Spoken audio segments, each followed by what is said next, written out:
stay warm. You're so afraid of my affections, you could drown in your own storm. There's no need for reservation, no one else can see. After some examination, man, I think that you've got what I need. It's really alright. It's really alright. It's really alright if you don't love me. What's that look of consternation? I'm completely in control. So if you're thinking of evasion, there's something you should know. Well, I wouldn't say I own you, but you're a lover without liberty. Which would you rather face, that cold-hearted landscape or me?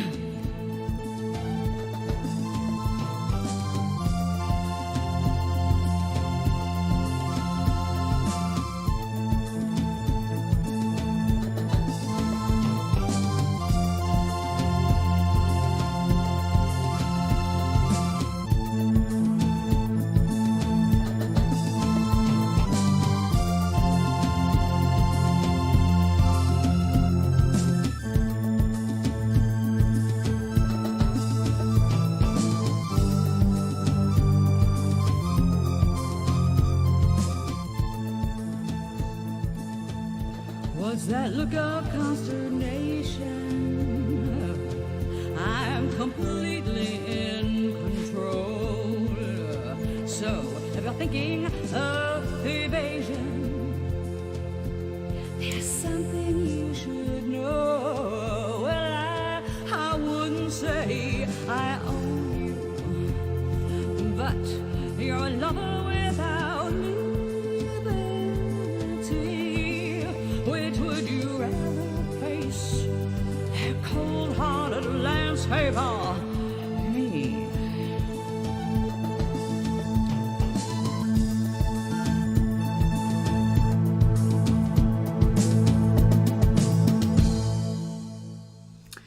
Okay, I'm done playing the dragon. That's it, sung by the dragon Synthargus. She was kind of bitchy at the time, but then she went and got her something, and she was just fine after that, you know. Dragons. Okay, it is Tuesday. It is a weird day. I don't know. I feel great. I've been just trying to figure out what I'm going to do with this. I want to finish things up, and I have pressed so hard on this that it has curled the paper. Okay, so it is Tuesday after all. Feels like a Monday. So I was thinking it would be kind of cool with all these bright colors to do some blackout instead of having all these mystery petals here. I guess I could make some of them marigolds, but we have so much orange, and I don't think I really have a marigold yellow. No. So I'm going to black some of this out. I want some contrast. So let's see if we can do that. We're just going right over the lines, and I just realized that, oh yeah, you can't see close up anymore without glasses. Now tomorrow I'm going to pick up my prescription close-up glasses. Kind of like these bifocals made stronger. Howdly doo-doo, or duty. How'll do to you back. How doodle you do. Charles, Charlie, Charlotte.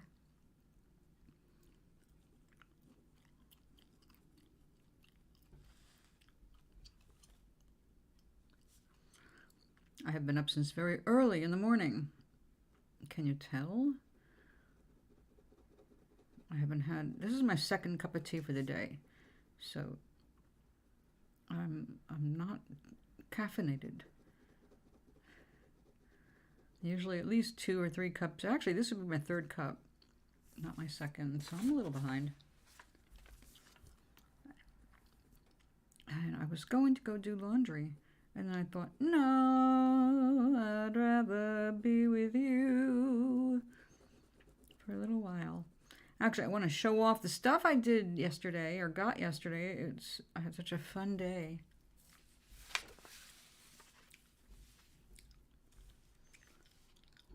Ma TB, you got your tea?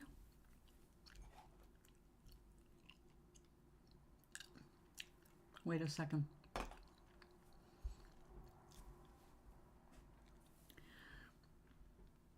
See, I've been doing like 2-3 things at a time today. So chewing gum and drinking tea is really not one of those things that you should do together. Something is going to go wrong with that, you know it. So, do you have tea? No, you're a coffee drinker. Actually, I had an urge for coffee as soon as I finished my lunch. And the thing was, I'd already made this cup of tea.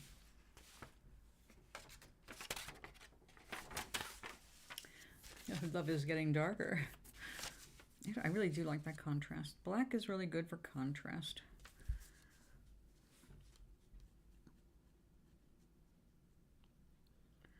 So, how was today?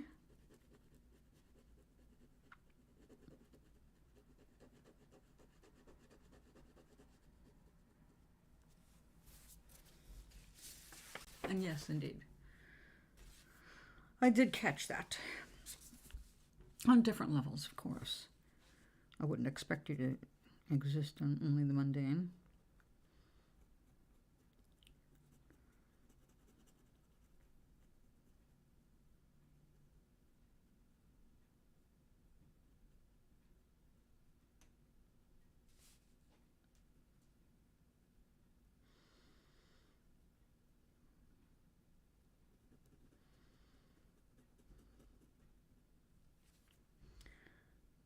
Back to school Monday. I got a couple of days off. Woohoo! What's the occasion? Teacher conference stuff like we have here in the USA? Like once or twice a year, and out of nowhere it always seemed like it was what? We got 2 or 3 days off because of parent-teacher conferences. And it's like, yeah, we're going to be talking about you directly to your parents because they're invited and you are not. Go home, stay home. Send your parents on over. No. Actually, I did not worry about that. Well, actually, there was one I did worry about because he was a bit of an alcoholic. So I did not like the idea of him meeting my teachers.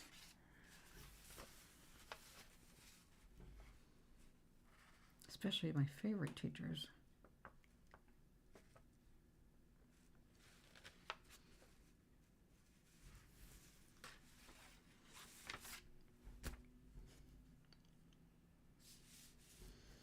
Well, that would be a nice place to throw some black in. Are you writing to tell me why? Or did I just explain it already? And you can just say, yep, that's what's going on.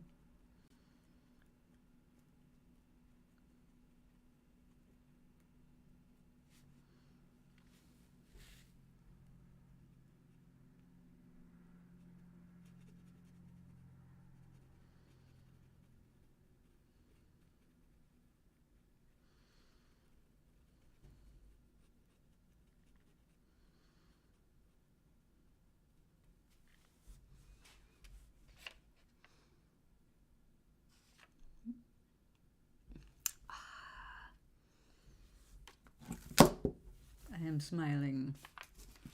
Oops. And then this can't stand up without it. Okay, come here, hold my phone. No, no, don't hold it there.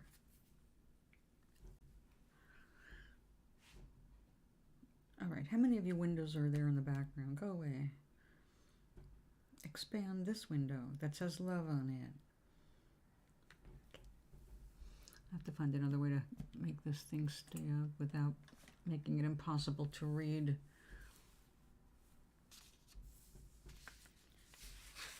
Well, yesterday I got up and I started out really stiff, and because I couldn't sleep with any of the patches on.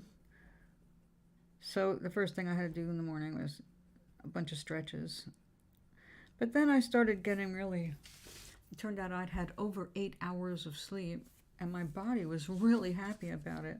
So I ended up doing like an hour of dancing and had a wonderful workout. And then decided I had to get out of here. I need a day away. And I went. So I got on the bus and I went all the way across town to the other side where the town runs out of our town and goes into the next. And I went to a casino. No, I don't gamble or drink. But they have restaurants there and other things I needed. I get inspired there because they've got all these shops, you know. And I don't usually really shop for very much because, you know, I'm very practical. And stuff you find at a casino is generally not what I would spend my money on. Except for the chocolate shop, which is, despite its overpricedness, it does have good chocolate and, most importantly, beautiful chocolate. I went to the store to see what nice and said they were too expensive and they don't have what I want. 2 good reasons not to buy what they had.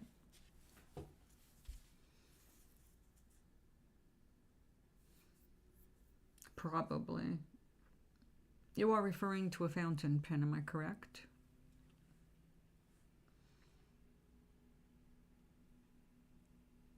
Oh. Yeah, that's a problem. They attract dust and anything else in the air.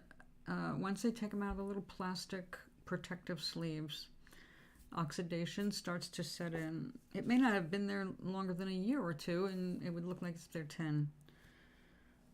So yeah, it's not very appetizing, is it? Something that hardly ever moves, they don't really pay much attention to, and that's always the problem. I do hope you come across one that you fancy. But they will always be on the high end if it's a good pen, because they use real gold in those nibs.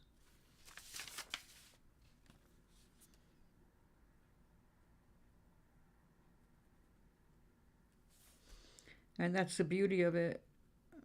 You see, that gold is a softer metal, and that's why it moves to your, it changes to your nice handwriting slant.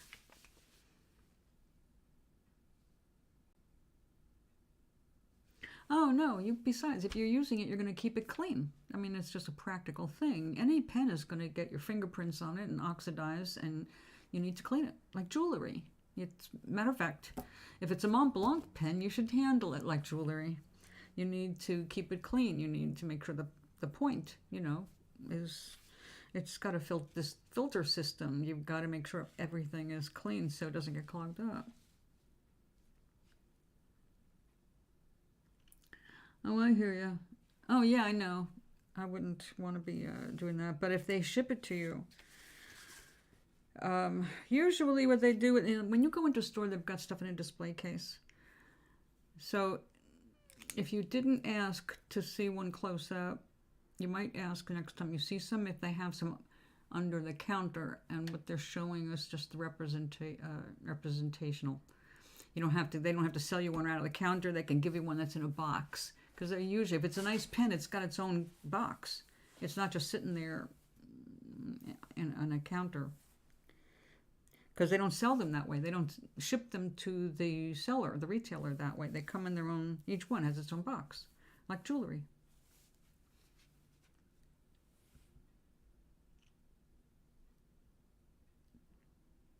No, I don't blame you, but if it is Amazon that you get it from, you can return it. They have an excellent return policy, and that's why they're so popular. Aside from the shipping stuff.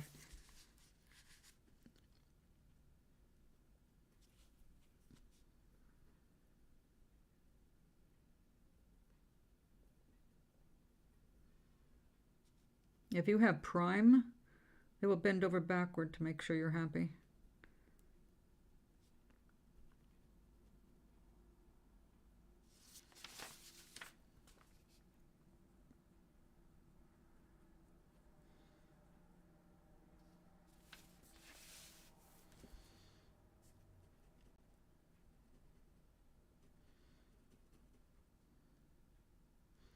I mean, that's been my experience. But I also am not, you know, I don't abuse the system. I don't do any frivolous purchasing, so I have no frivolous returns. If I return something, it's for a really good reason.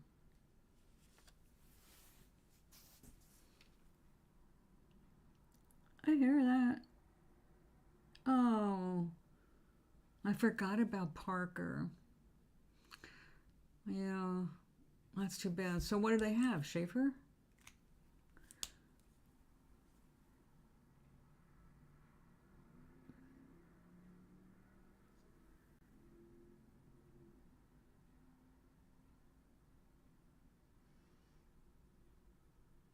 Really? I haven't launched it. I downloaded it, but I haven't launched it.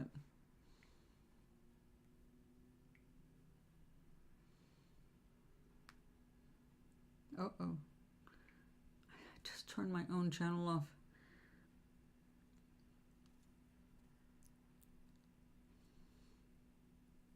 Yeah, I haven't had time to mess with that. You know, I'm on my own little journey here, and it's kind of taken up all my time. So you want to see? You want to see what I've got? I have some fun shit planned. Well, I'm going to be doing Toblerina videos, as you know. But I gotta tell you, I had so much fun yesterday. I went in there knowing I needed to get at least one fancy chocolate. Now, when I say fancy chocolate, I'm talking about $3.25 for one piece, which is one bite. Not with me. With me, anything that expensive, no matter how small, it's going to be a minimum of 2 bites, possibly 3.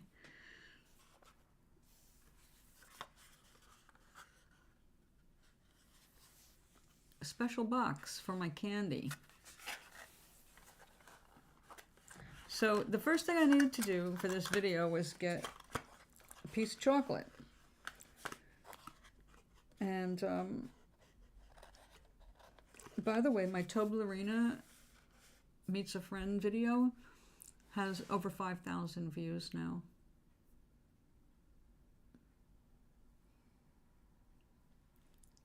Erasmus.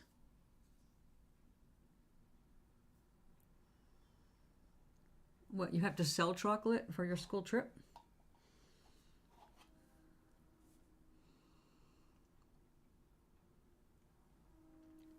Oh, your friend went to Austria. Oh my God. Chocolate capital of the world.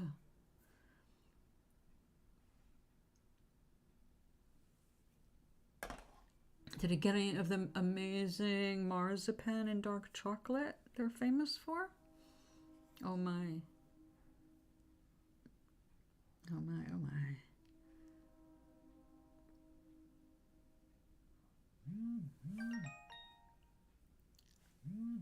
Time for flying. I'm determined to get everything right.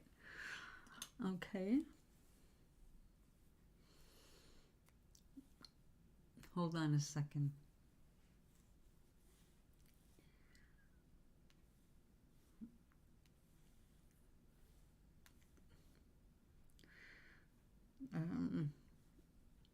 Great. I'm streaming. ATM.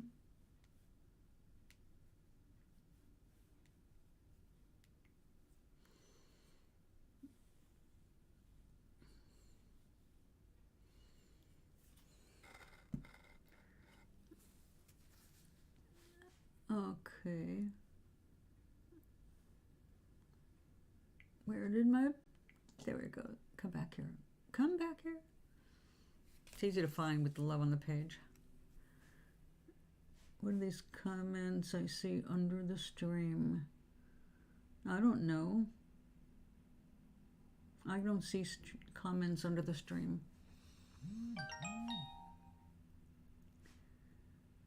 Mainly a Europe thing.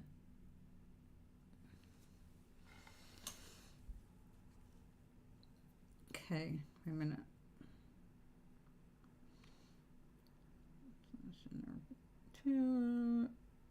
I know I'm in live chat. Oh, that's weird. Well, we know that was a glitch. Sheesh.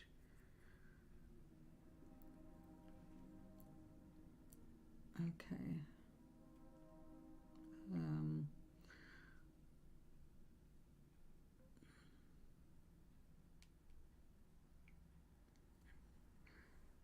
Okie dokie.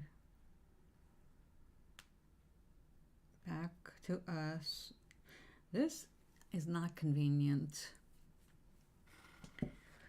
Phone. Okay, let me show you what I got. I got myself a candy first. This is one I'm going to eat. It is coconut and chocolate, and it's melting in my hand. So we're going to drop it back in the box. And the other one I'm just going to hold up to the camera, because I have special plans for this one. This airbrushed strawberry cheesecake chocolate. Notice the shape of it. It's for a Valentine video. Oh yes. Valentine's Day.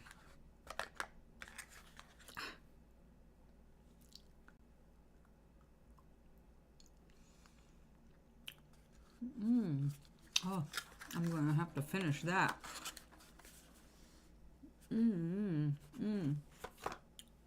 This would be better with coffee than tea.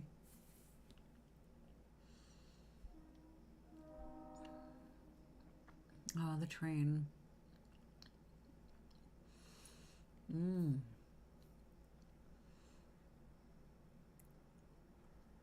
This is good.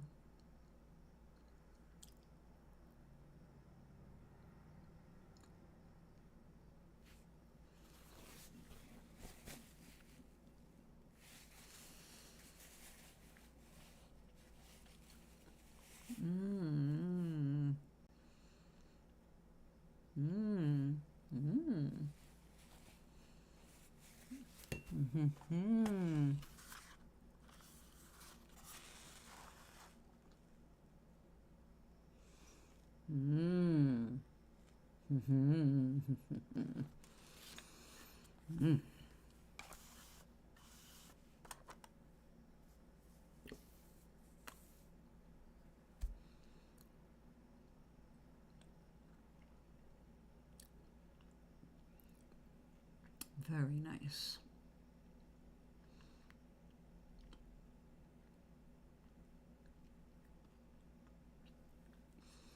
Very nice. Okay. That was kind of like a coconut ganache.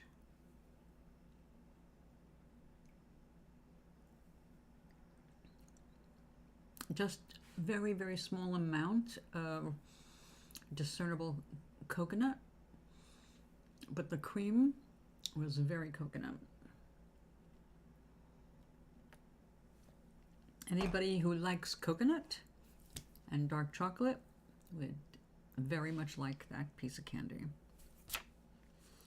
So the next time you're in a fancy mall and they have that fancy Chocolux Chocolux is the name of the store. You can go in there and check out their really fancy, expensive candy. But if you treat it like a rarity, it is worth it. You can savor it. So we have special plans for the last piece of chocolate.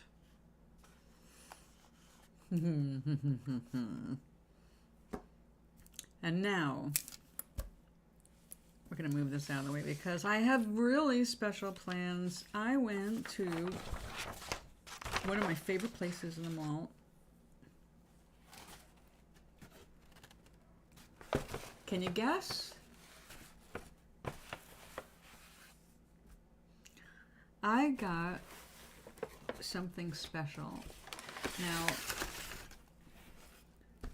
I was a little concerned because I am going to be giving our little Toblerina some spa days, and I'm going to, you know, what do they call it anymore? I mean, I used to call film it, tape it, but neither of those exist. So it's what? Record. I'm recording. I'm going to record her spa day. But I wanted something special. Well, a wonderful woman at Lush. She was so much fun, and she was so adorable. Once I showed her what I was going for, she understood exactly. And these, oh my God, they smell awesome.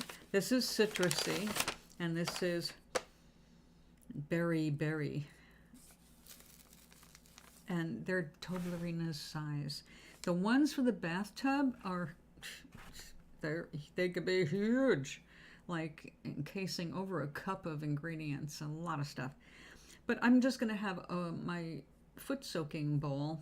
And so we're going to get to watch this bubble up and explode into whatever it does on recording.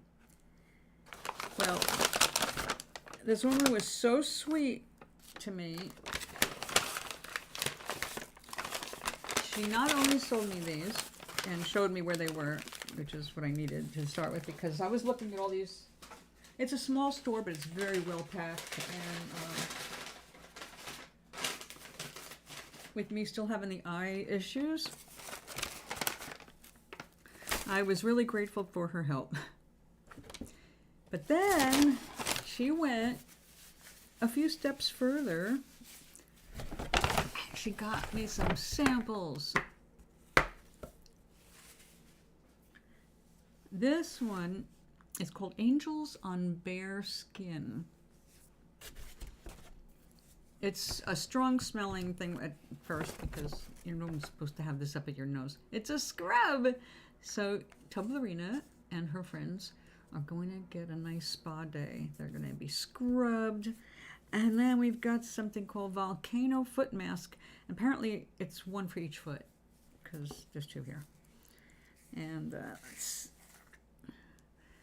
it looks like it's probably volcanic ash. Oh, wow. Oh, what does that smell? I'm going to look it up and see what fragrances are in this. It smells so familiar, but not quite. So I love the Lush foot line. The foot line. It's now a foot line for me. I love their stuff. I have a chocolate fragranced body scrub. It's not a scrub. It's just like a shower gel.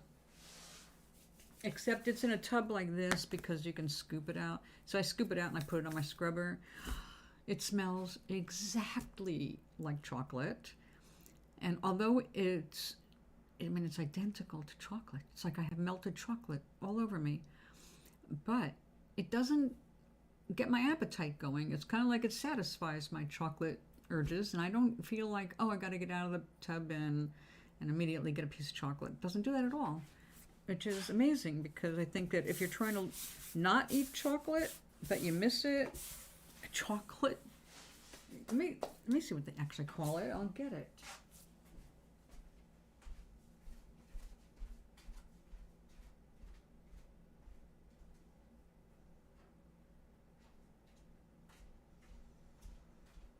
Posh chocolate.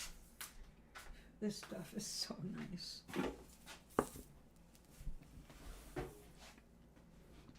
Fresh handmade cosmetics. And you know what's really fun about this is back in 1970, let's see, I was before my back surgery, so it was 1976, 75, 74. So 4 or 5, so somewhere between 74 and 76, I was making stuff for our local co-op. And I was making stuff like oatmeal masks with fresh ingredients, and everything had an expiration date because I made real stuff with real ingredients. But stuff that really was just, it was inexpensive because it was just supposed to be a shortcut for people. And by the time I figured out it would be better if I just put all the dry ingredients together and then tell people, here, add this when you're ready to use it, that would have been smarter. But that didn't occur to me because I was busy using old formulas and you know, like, well, handed down herbal formulas. So they did not think about doing that back then, so there, I didn't think of it either, but I think of it now. So anyway, this is the Posh Chocolate Body Wash. Indulge in rich lathers for decadent chocolate-scented skin. I can't say I smell like chocolate when I'm done, but then again, I can't really smell myself after I wash. And it is like, I mean, it's like chocolate. Oh my God, it's like a pan of brownies. I love it. So I love Lush stuff, and they are it's such a cool place anyway. They don't do animal testing, and they're fighting against it. They're supportive of all human rights. They are just an awesome company. And they took themselves off social media because of learning what it was doing to teenagers. And they said, well, we're not going to have anything to do with it. So they went back to traditional advertising and just won't do that. Other stuff that will get young people in danger. And, you know, today I discovered something else that's putting young women not so much in danger as it's just so demeaning. It's so demeaning. And it's like men just feel like they've got the right to say whatever they want to young women. And there's a pedophile expression called baby bubblegum pink. Baby pink, but it's bubblegum pink. And I'm not even going to go into that, but it's used to identify, you know, children as victims, you know, their next conquest. And people are using this in social media now, and they're calling young girls. And matter of fact, one woman was freaked out because someone commented that on a picture of an 8-month-old baby girl. So either the poster is a pedophile or they're a complete fucking moron. So if you see anybody using that term, report them. That is sexual harassment. And men have been getting away with shit like this for centuries, and we're done. So at least I'm done, and I'm certainly not going to sit around and let any woman I know or young woman I know be victimized. I've got a family of almost nothing but females. So, yeah, I'll get kind of militant about it, you know, when anybody bothers my family. So, keep your eyes out. Report assholes. It's the only way we're going to get a grip on them in our society. You have to object to what they are doing or nothing gets done. So I'm going to put these away where I'm going to actually be able to use them. Although these I'm going to leave out over here with a pile of stuff ready for video.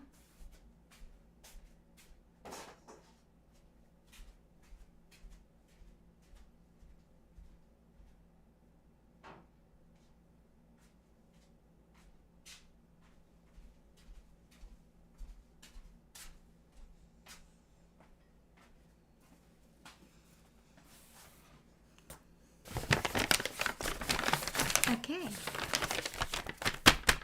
So, Lush, the place to go where you can buy stuff for your body and for the bodies of your friends with a good, clean conscience, because this is good, clean stuff made in Canada. Oh, and the wrapping paper isn't paper. It's reusable pieces of fabric, like bandanas and things like that.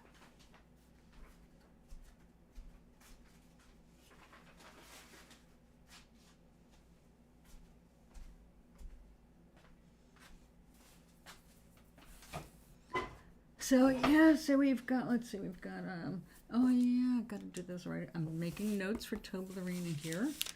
This is our video list. We've got 1, 2, 3, 4, now 5 scheduled. This is gonna be a busy week or two. Well, actually not too, I've got to stretch it out a little bit because I really don't know how much soaking a toe can take. I don't want it to become like, you know, wrinkled. Just want it clean and cozy.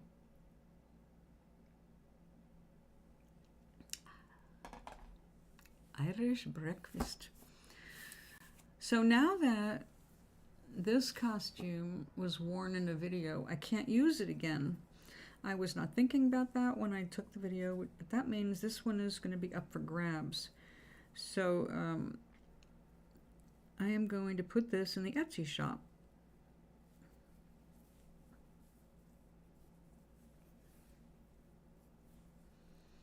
Toblerone's Closet.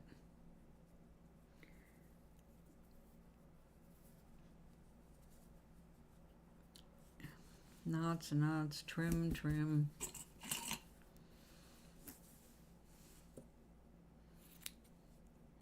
Thing was, the other part of this outfit, the part that goes around the foot, was not used in the video because it was a spur-of-the-moment thing, and I forgot that there was another whole wrap I made to go with this.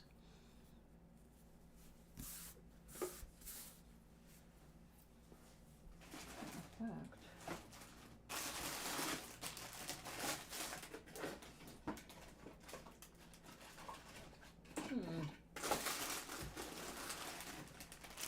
it was like this one, which is also going to have to go up in the shop.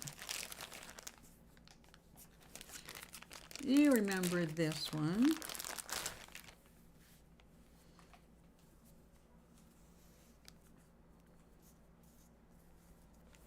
Her little beanie.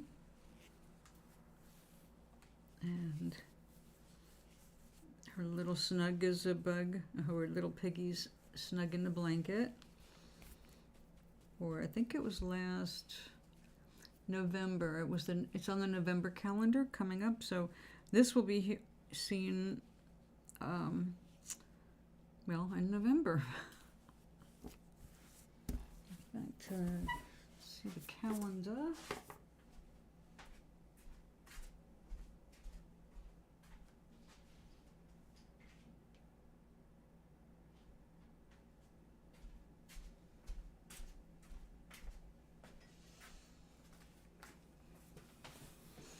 Okay, so there's the beanie. We used that for January. And that, I believe, is November, isn't it? Yes. This is for November. The original woven on a loom. So we've got several months to go, thank goodness.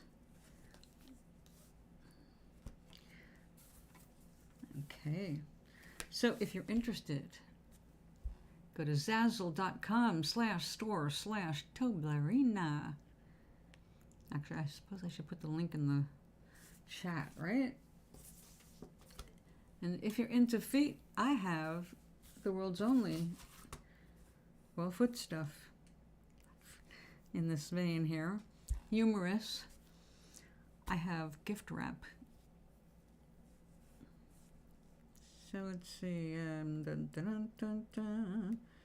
Zazzle.com/store/Toblerone.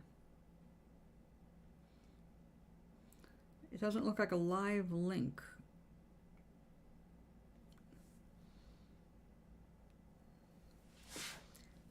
Did I forget something? HTTPS blah blah blah? Is that it?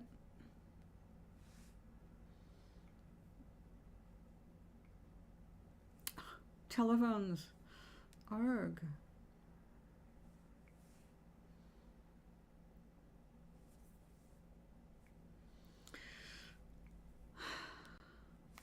Agnes! Hi! I am trying to find my... I tried to get the Zazzle link up there, but it's not a link. It's not a live link. So, I'm trying to find it.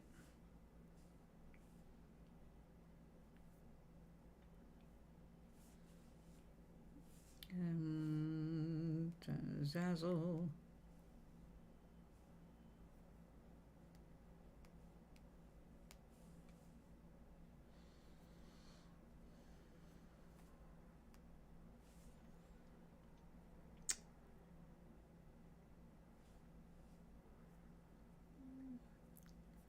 Got it.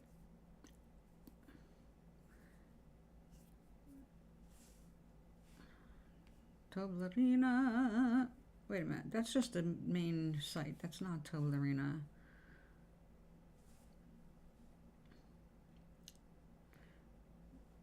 Toblerina.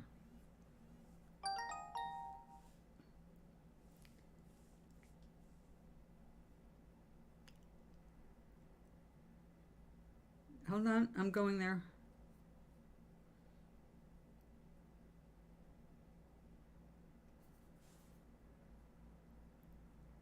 Come on, it's downloading, I think.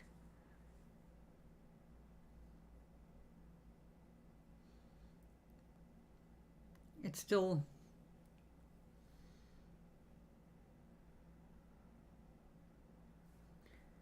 Well, come on, I got a fast enough connection for anything. It's still downloading. How big was it?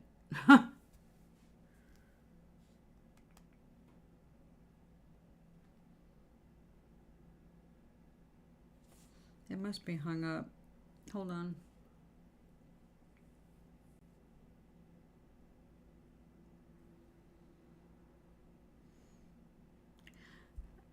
Maybe it's sharing the signal. Hold on, I know what to do. Clear all. Let's see if that helps. Messages. Likeness. You're not smiling, so that's not a good thing. But the picture is still damn going around in circles here. WTF.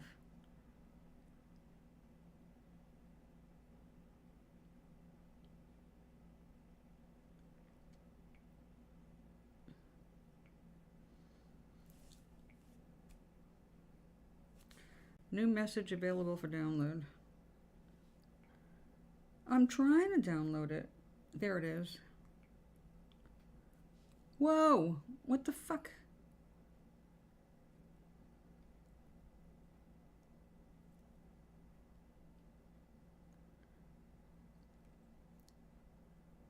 That your car?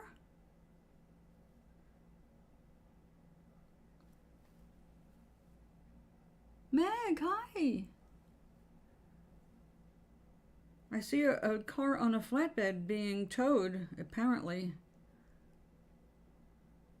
No, I got it. It finally came through.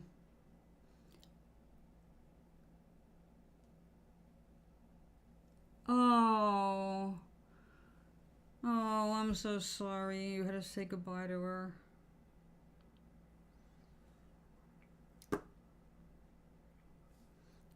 That sucks. Well, I think it's resignation time then for sure. When we must be resigned to certain things, we must resonate along with it.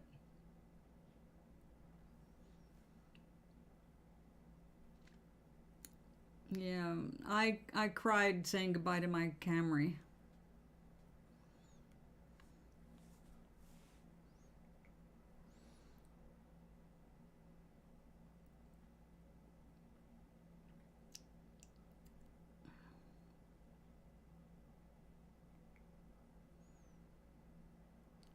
sitting here. I see my camera on the phone, which I mean on the screen, which has got to be the most boring. Walking the cat. All right. Hold up his hind end.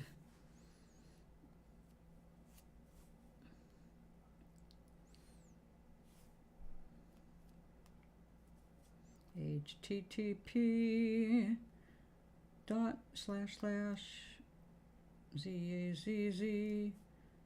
No, I'm probably missing www after that, right?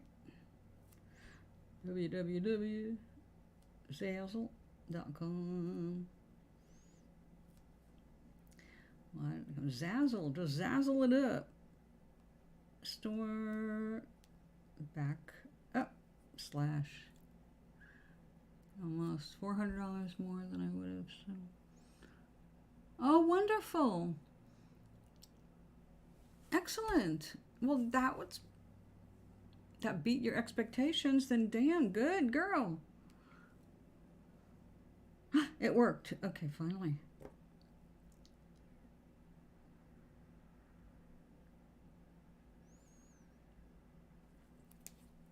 Wonderful. I'm sorry I had to say goodbye to it, but at least you got something. So Maui's walking his cat. He'll be right back.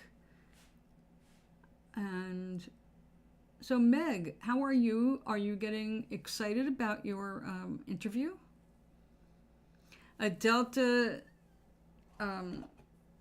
flight attendant was just mentioned in the news, which was beautiful in a good way. Definitely good press for Delta.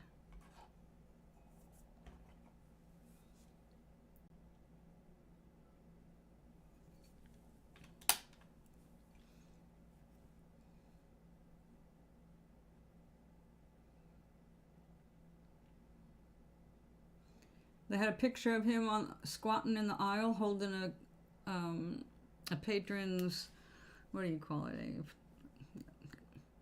What do you call it? The customer? The passenger, that's the right word. Oh man. Go ahead, resonate some more. The flight attendant was crouched in the aisle holding her hand because she was really scared, and that was so sweet. It's like, all right, he held on to her and made for a better flight for her. It's like, okay. I mean, I kind of expect that from a good airline, that they hire people who are compassionate and understand. I mean, you're there to help keep people calm and together, and, you know, you're the one that's got to keep your wits about you in an emergency. And he's back. Aloha.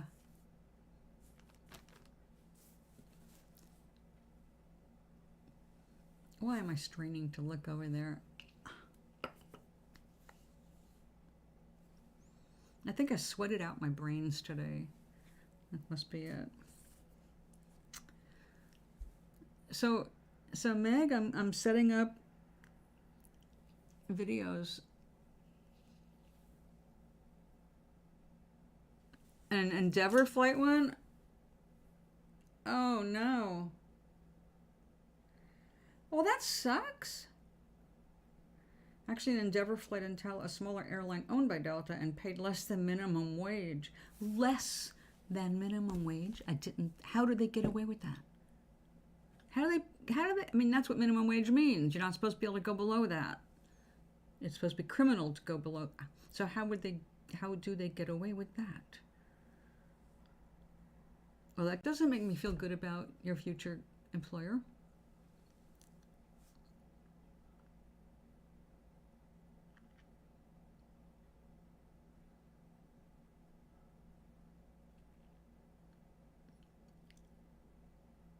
I thought in having that kind of ownership, that assumed responsibility for making sure everything was, you know, kosher.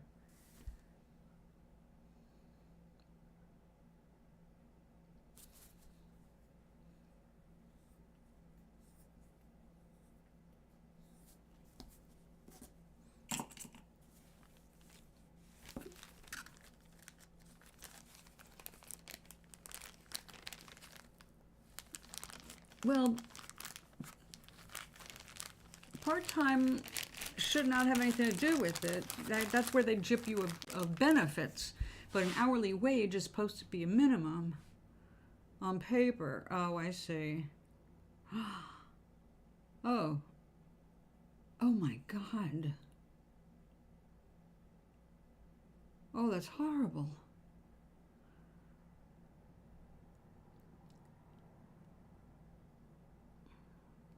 That what a ripoff. So why does Delta even stay connected? Getting around the legal stuff. Those fuckers. Well, how can we make sure that we only fly the main line and not any of their smaller ones that are basically fucking over their employees, but looking legitimate?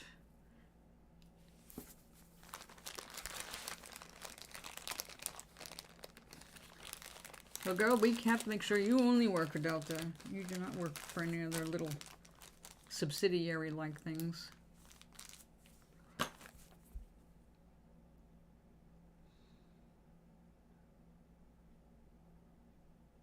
I get it.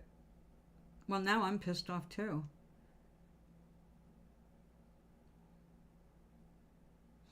Well, there's lots of opportunities then for us to correct that in tweets and all that. Don't you think? Of course, you can't. You cannot post anything that might even remotely seem anti your future employer, because we're not taking any chances. But I have a mouth and I will say something. So thank you for the information. And hopefully other people will come into it and say the same and bring attention to this criminal thing that's going on.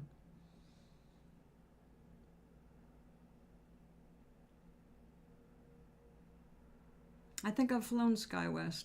That sounds familiar. They do only the short flights, like the shuttles. Maybe I'm forgetting. It's been a long time. And Maui, always games. Everybody is playing some kind of a game. I'm not saying specific individuals. I'm talking about companies. If you are a company, then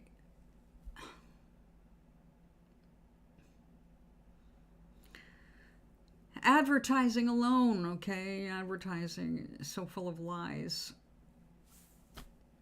And they're saying the same lies over and over again, because it's the lies that I was combating 30, 40, 50 years ago. I'm seeing cropping up all over the internet again. It's like, we taught people about this years and years ago. We've been teaching them all along the line. I guess I thought it was done. I guess you just never finish because the liars want to make money on the ignorant. So they're always in the rafter somewhere. They're just lurking in the shadows.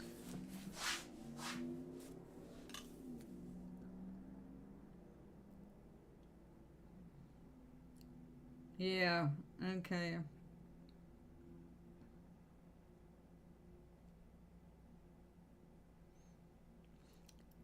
So those three smaller airlines basically offer services for the first three big ones? Or like...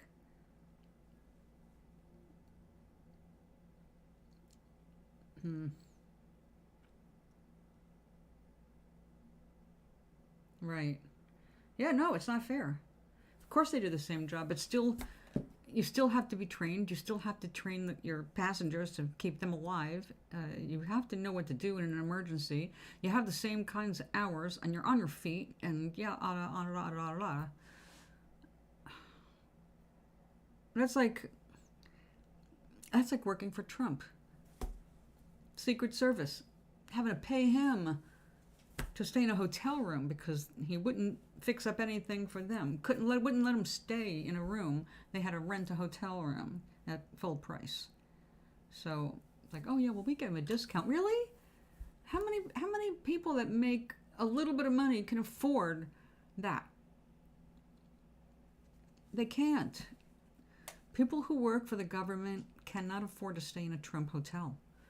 Simple as that. No matter wherever you were in the government, you don't make enough money to stay in one of these exclusive, very, very high-end, expensive, more than what you earn in a year kind of a place. You just cannot do that. You get pushed into it or cornered into it because you have no choice. That's not fair. Like here they are trying to do their job and they don't get compensated for deplaning. What kind of bullshit is that? They're there, aren't they? Of course they are. They don't get paid for layovers. They don't get paid for this. No. No, no, no.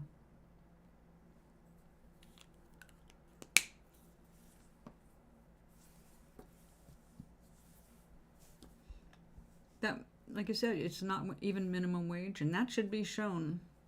You deduct this and this and this, and then they're paying you to work for you. Oh, here, take $50 and a box of donuts. And just please let me work on your airline for a week. I'm going to jail.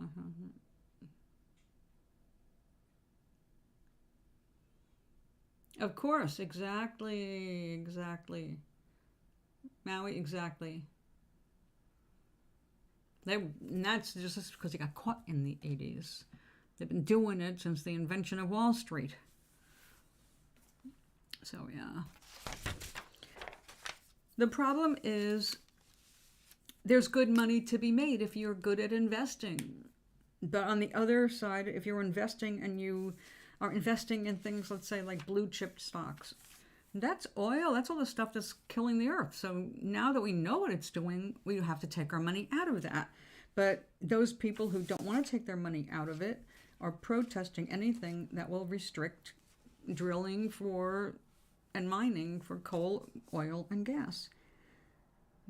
So, it's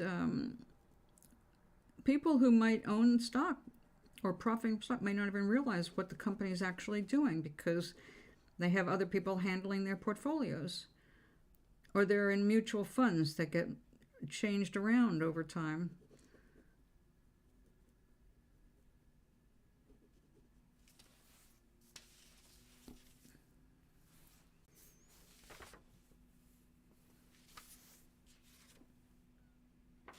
It's hard to know what exactly you're doing.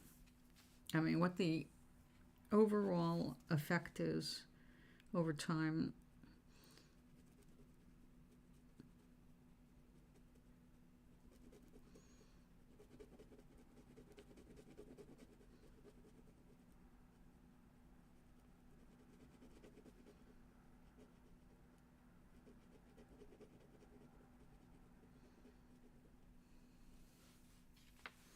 Today I saw a note saying, oh, Tesla's stock is finally low enough to buy. Now's the time to buy it. Really? Who's telling you to buy it? Tesla. Right, blood money. That's like diamonds are a girl's best friend. A saying made up by the diamond industry. You know what I'm really loving right now? People who are getting married are opting for stones, not diamonds. They're getting colorful rings. They're getting stuff that's really beautiful and not sticking with the standard, oh yeah, gotta have a white solitaire diamond. It's gotta be at least this big. It's gotta be in white gold. Or whatever, taste.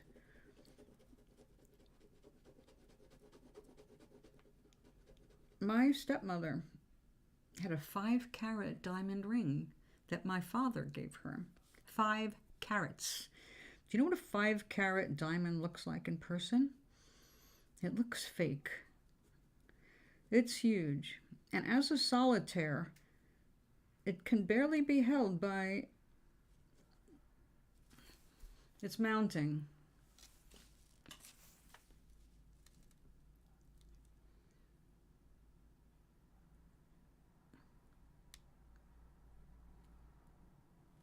Yeah, I think that definitely, I know that they have problems, and the industry itself has had just general issues, so I feel for them. But ripping people off is not okay.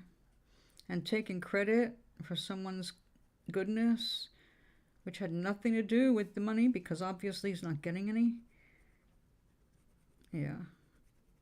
And I was going, hey, all right, Delta, huh? Got a guy with dreads working. I love it.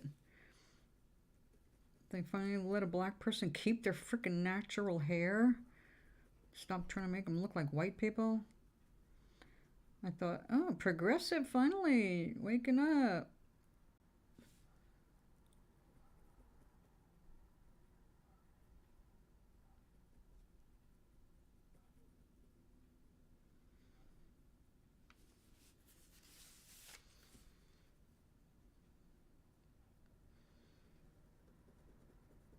But I'm excited for you, and I really feel like this is it. You're going to get this job.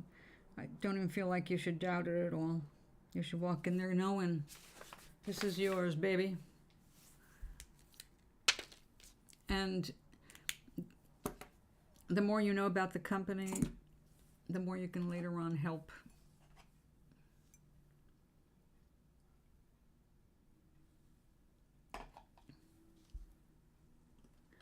Exactly, for Endeavor. That's why I was like, oh wow, but now that I know, it's like, it's not them at all. It's Endeavor.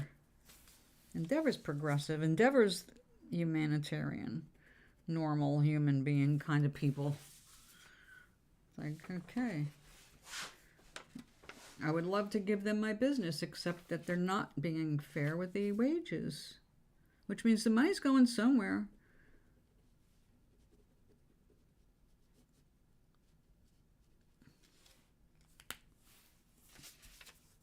So are they still doing stuff like, if they're local, like a bunch of them sharing an apartment to save money?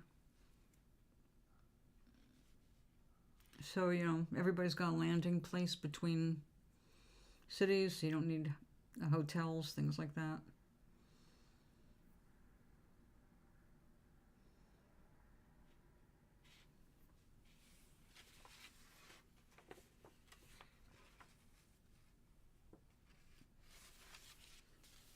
I think we'll go with the dark purple now. Come here.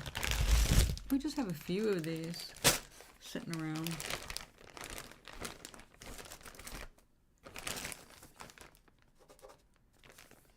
Yuck.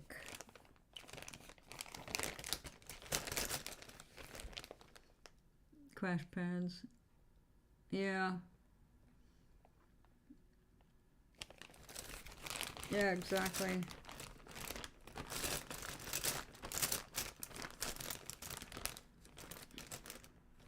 I mean, you gotta have something going for you to save money. And also with being exhausted, you need not to be looking for a place to sleep.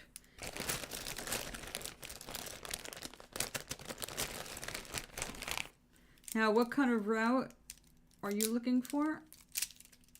Local flights or, oh, let's try that. Oh, yeah, let's give this a shot.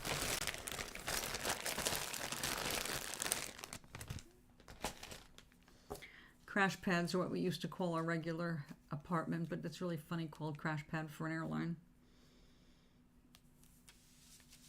Dark humor.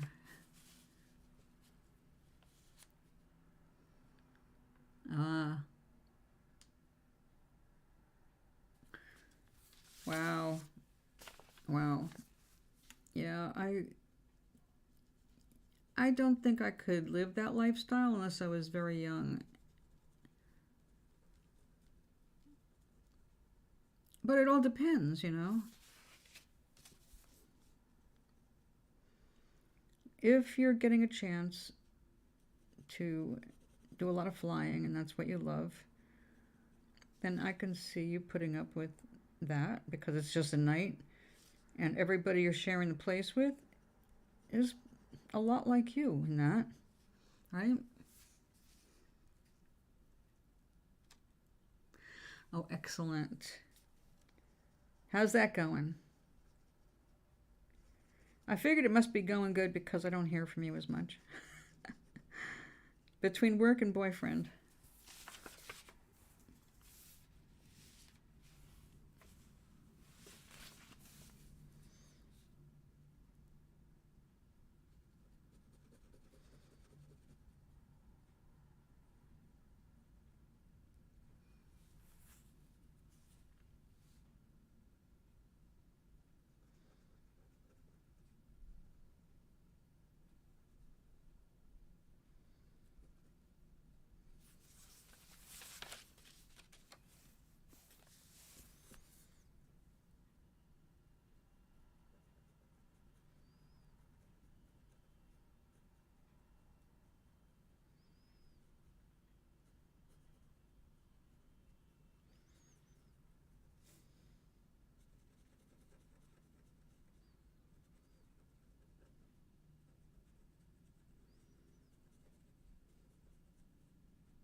No.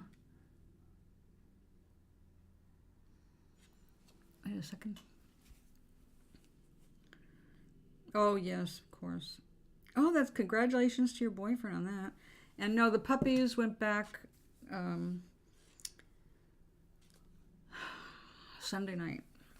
And I have to say, I was really struck with this sadness and a loneliness for a while as I was washing their bowls, you know. It's like, wow, I had forgotten. And it wasn't like I was really thrilled in the first place because I wasn't planning on puppy sitting, so I wasn't mentally or physically prepared for it. And they were dropped off so quickly that there was a lot of stuff that I would have had for them that wasn't there, like Chewies. There's only one toy between them, and now you know dogs. Well, they're not as easy to as easy to entertain as cats. Sometimes, you know, cats you give them a bag or a box and they're busy for the rest of the week. But dogs, they need a little bit more to occupy them. And yeah, I just wasn't set. But then, of course, I was really thrilled to have him. And then she was such an aggressive little bitch, and she did not listen to a thing. I couldn't get her to sit, which shocked me, actually, because she's a year old. So I couldn't get her to sit. I couldn't get her to come. Although, eventually, the motioning went through. Yeah, she doesn't heel. She doesn't stay. She basically doesn't listen to a damn thing.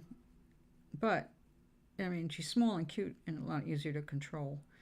But then she gets very aggressive over food, which I already knew, so I know to keep them separated.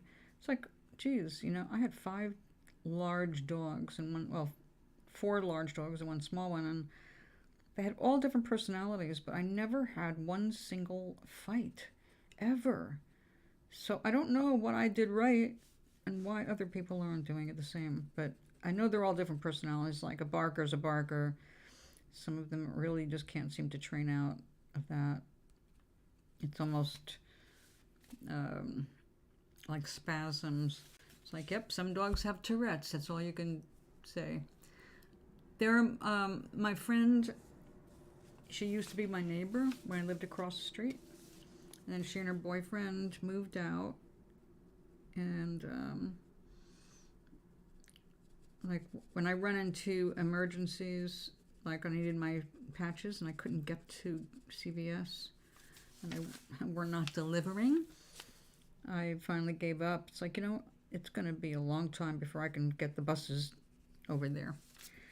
I need help here. So I called her. But I really try not to bother anybody with my shit, you know. It was very upsetting to find out they didn't deliver. The only place around here that does deliver can't get the patches I need, and I really need those patches to sleep better. If I wear 1 or 2 patches to bed, I can sleep up to 8 hours. Not in a row, but I'll get 8 hours. And without a patch, I'm usually between 5 and 7, usually 5 and 6. So I really do appreciate those patches.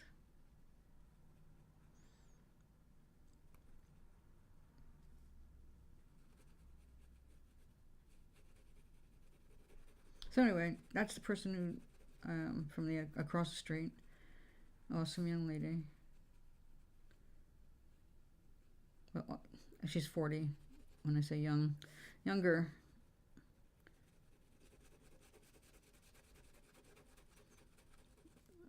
She has a collection of my little rocks.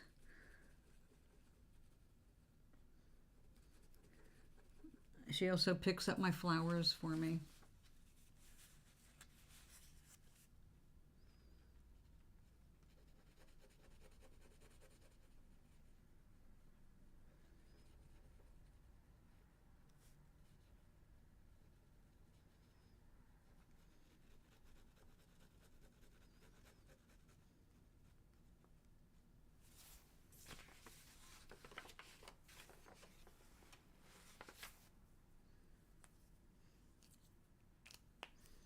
Finally.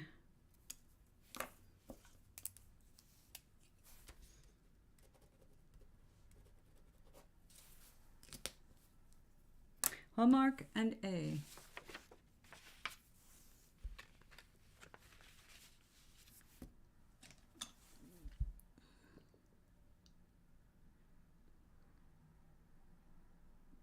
No kidding, she wants a dog.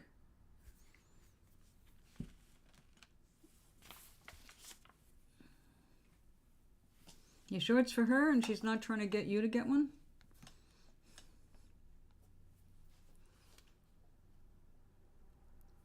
What kind of dog is she after? You're going to rescue, right?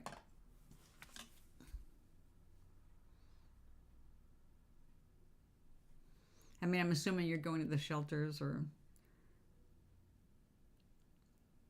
they have one that your mom thinks would be good for her.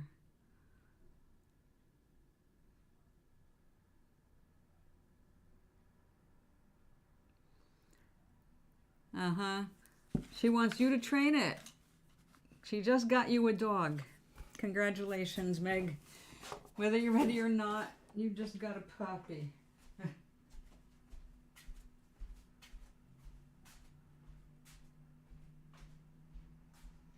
She's gonna say, oh, but aren't you in love with it? I thought you'd love it. And you'll go, oh, of course I love it.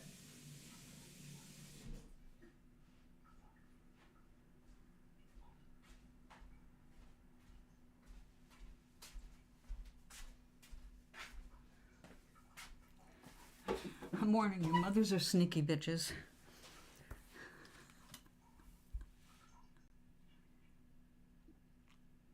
Oh, yeah. Oh, yeah, those do happen. Our second black lab was a rescue of that nature. Although he liked those oopsies, he was selling them. And I went and I spoke to our veterinarian after seeing the conditions. I said, that dog had 10 puppies. She is so skinny, you can see every bone in her body. Same for the father. They're living underneath the house, and they're all of them covered with fleas.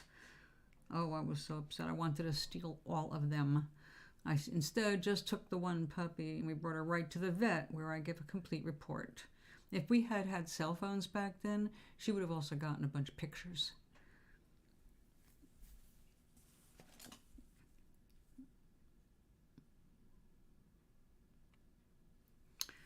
Oh boy, you know what happens when we look at puppies? They're always cute. They sell themselves.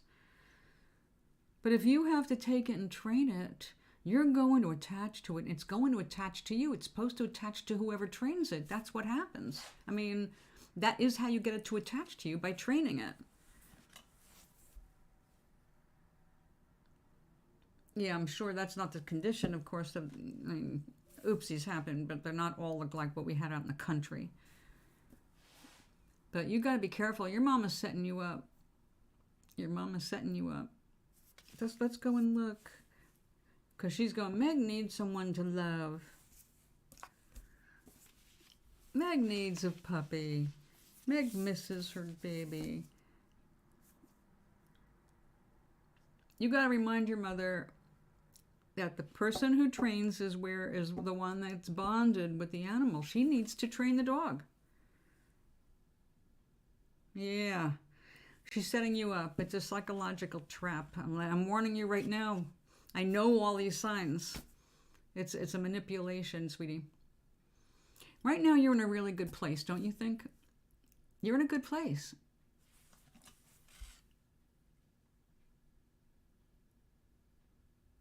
Exactly.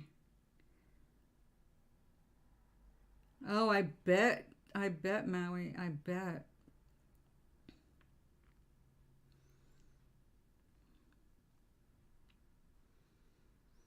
Your mom really should not have a dog. Your mom should not have a dog.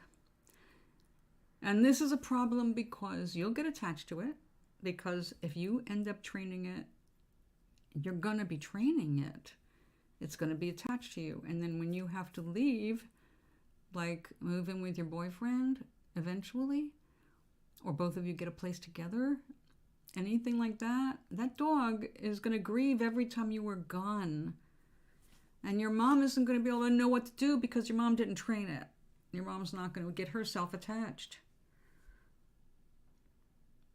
Yeah.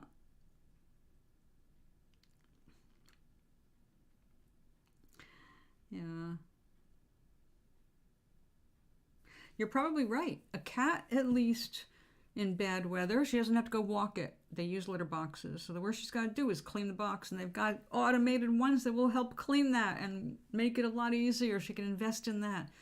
And cats will adjust to the amount of affection you are able to give at the time. I mean, cats are just like dogs. Cats will be totally lovey-dovey, be up in your face all the time if you give them affection like a dog. And if you train them like a dog, they will do a lot of things that dogs do. I always had people say, your cat's so much like a dog. And I said, because it gets a lot of love and attention, and I've helped it develop its personality. And therefore, it doesn't have to be trying to, manage on its own emotionally. Okay.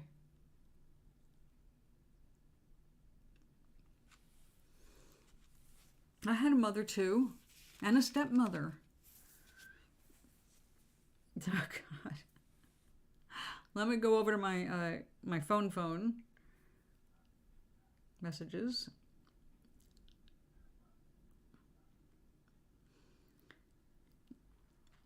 And the reason this is dangerous, well, you go do that, and I'm going to tell you why it's so dangerous to you, and why this is a manipulation, and not just mom deciding she wants a puppy that she wants me to train. Oh yeah, cats are way easier. For someone who is older, okay, someone who is not going to be likely to take the dog, because puppies, how much do they piss and shit? Constantly, right? You train a puppy, there's shit and piss all over the place. You're cleaning. If we got one, think we could litter train it.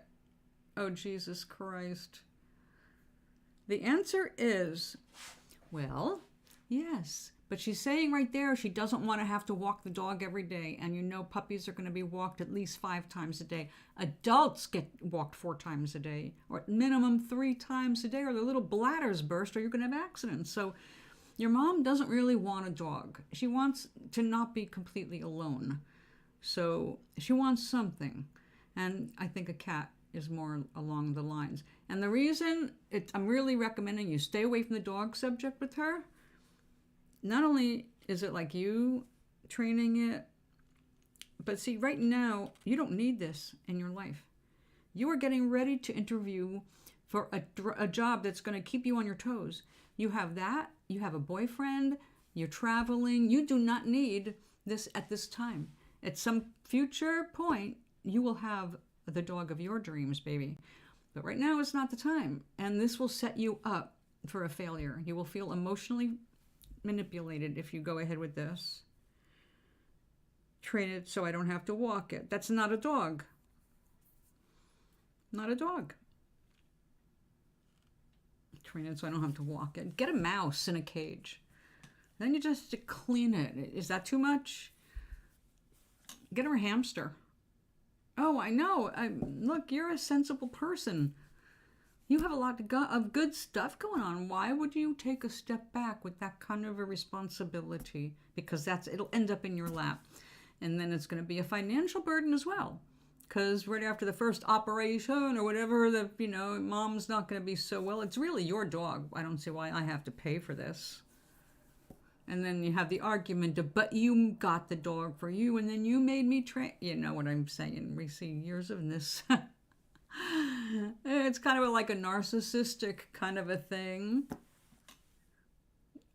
Fish, there you go. No, they'll die of neglect. Your mom doesn't want the responsibility, not really. She wants the fun part of something and then someone else do the hard shit, right? I agree. Fish are too much for your mother.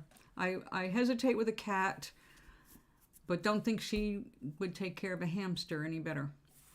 A cat at least would meow. Yeah, you're not ready. You don't need this. And that might be why one of the reasons that got in your mom's head, the idea that you need another puppy, so you stop grieving your baby. It doesn't work that way. Your mom has not attached herself to a dog long enough to understand why that doesn't work. So, yeah. It definitely is too soon for you, and just it's the wrong point in your life right now. Now, I know I'm only saying this because I know enough about you. If I was just like talking to a stranger, I couldn't say everything I'm saying. Obviously, this is not the situation for everyone, but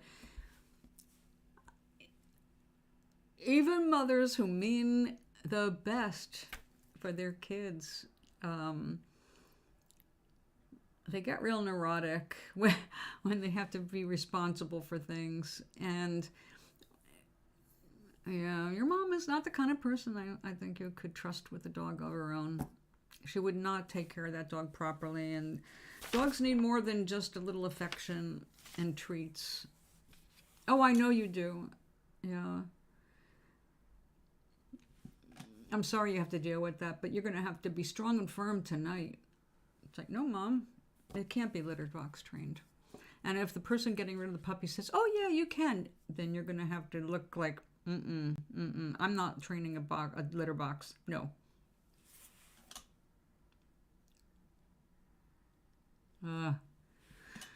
You can still say no.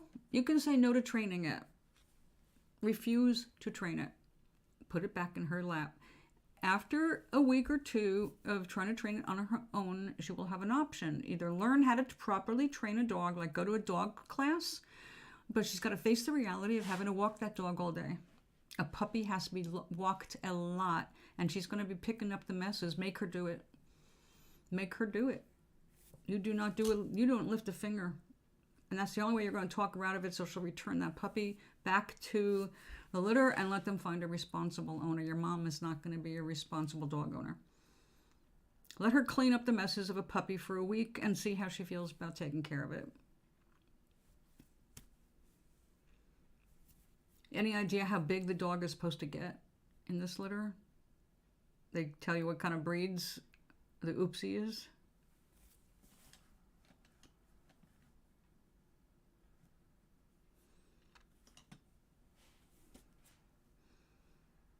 If you let your mom believe you're going to train it just to shut her up, you lose. Right there. It's a power play that she won. This is a power play right now. She's pushing. Is she starting to get a little worried about you distancing yourself from home? Like after you get everything settled, you're not going to be there? I mean, I know she'd love for you to just be on your own and all, but I don't think really. Aww. Your mom's friend adopted this sister. Does mom's friend live within an easy walking distance of mom? Because mom's friend might end up training that dog. Just as long as you don't.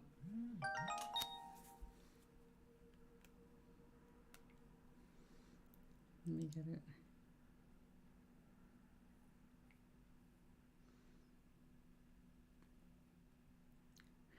Oh, one of them. Ankle biters. Yeah, that's why she's thinking litter box. The answer's still no. You got it, girl, you got to be strong with this one.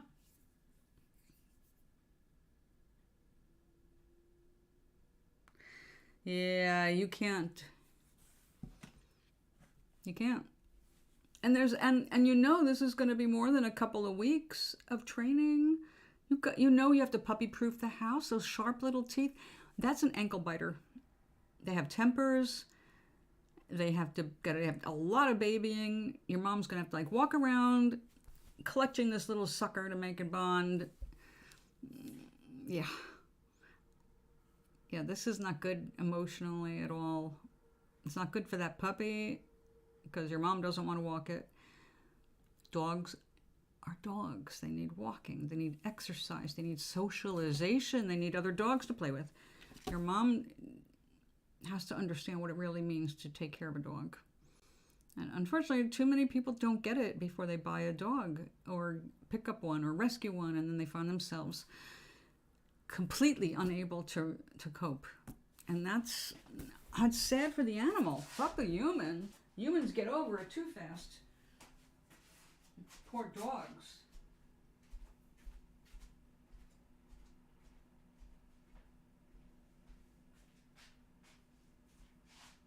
Yeah, there's my vitamin pills. I've been looking for them.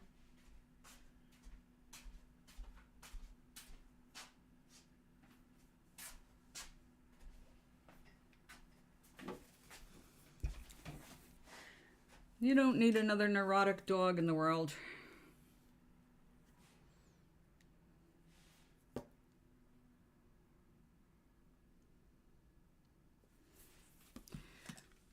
It is true that you can train a lot of different animals to go in one spot, and that includes a litter box. Still, that's not what dogs are supposed to do. That's great if you have an invalid dog, but your mom's just trying to get out of actually taking care of the animal called dog and what it entails being a dog. Dogs need certain kinds of environments. They get real fragile if they can't run. You know, their hearts get weak if they can't exercise and run. Dogs need exercise. So it's not just a matter of being convenient for their emergency pishes or poos. You know, puppies aren't going to go in a litter box to start with anyway. They're going to go all over the damn place wherever it strikes them because they're still learning what that is.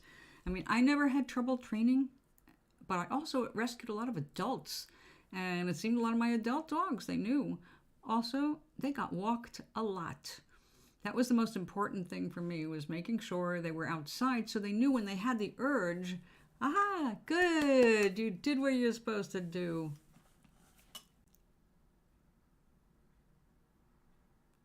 Yeah. You don't want to end up with something that's all nervous and fidgety and snappy and bitey and barky. Some dogs are going to be just a little weird, you know, no matter what. Sometimes the wiring gets a little screwy, and that's not a training thing. So some things you're stuck with certain animals, but the average dog is trainable and should be trained, and you know what I'm saying. So stick to your guns. And reminder, it's not just a matter of a convenience for a litter box. It's not good for the dogs to be going in litter boxes, especially when you're digging up clay. You know how dogs scratch. And now, when I was living when I first moved to Pennsylvania, the guy I moved in with, no, not a boyfriend, asshole, Kevin had a cat that he neglected completely. It was his late wife's cat, and after she died, her baby just went behind the chair and stayed there. He did the minimum to take care of that cat. And one of the things I hated was this is a long-haired, smashed-in-the-face cat, right? Pedigree, of course. And it can't breathe. Its eyes are always runny because it has everything in the face is fucked up because it's that kind of fucked up breed where they intentionally breed them to have the most smushed faces and messed up sinus cavities. So, you know, I didn't like that to start with. Then it's got the real long hair. And then he had it in a litter box with an igloo over it. So what that meant was that cat would go in there, dig up, and then come out covered. Its hair was like static, covered in the dust from the litter box. And then by the time I got there, when I got there, that cat was so depressed. It took so much work to get that cat to act like a life, and it bonded with me. And then I had to move. And that cat got so depressed, it started sleeping in the litter box. Sleeping in the litter box. And when it finally had to be put to sleep, he made sure I didn't know about it, because I knew how he took care of it, and he didn't. And I hated him for that. But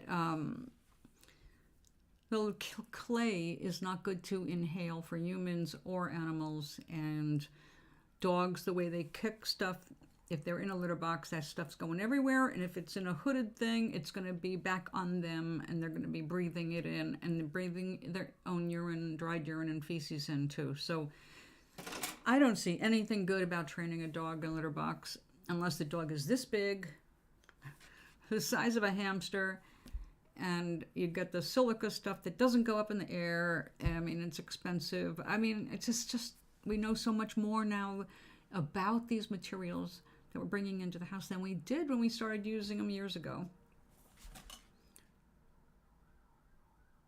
Oh God, good luck, honey. Well, I'll be watching for you and hoping that you're able to talk your mother out of a dog and into a cat. You know, these cats are independent enough, and cats have personality. At least they'll scratch her if she's an asshole. Whereas a dog, well, you know, a dog could bite her, but not likely. I mean, what is her motivation? Is it that her friend got one and she wants to keep up with the friend? Be the big rescuer when she doesn't know shit about raising a dog?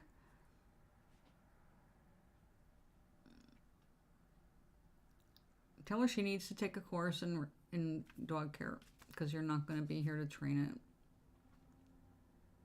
You gotta find some ways to stay busy now. Come over and visit with Toblerina. You can sleep on the couch. It'll be all right. Avoid the decision completely about a dog.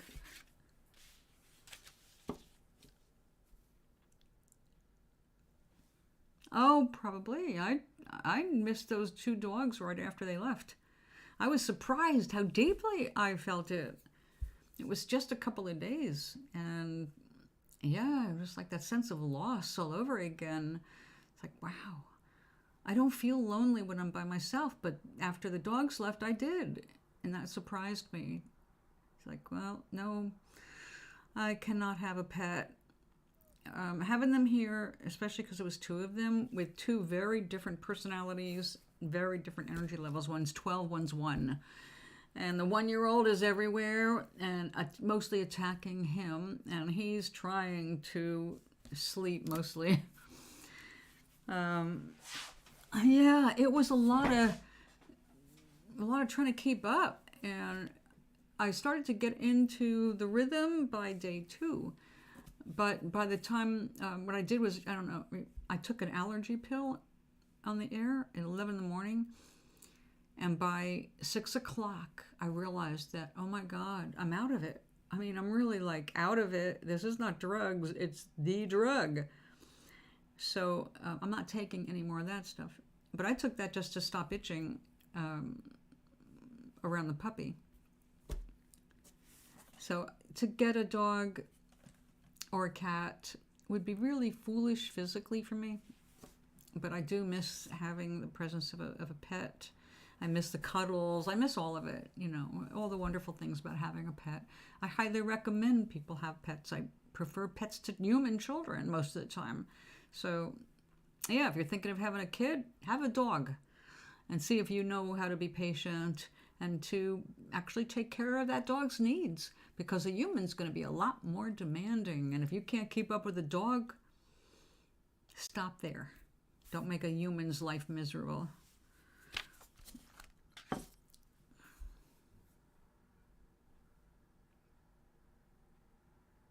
Have her put on the Animal Channel. Oh, I'm being snippy. I'm sorry. I know, I do get it. I get it. But it's a trap for you.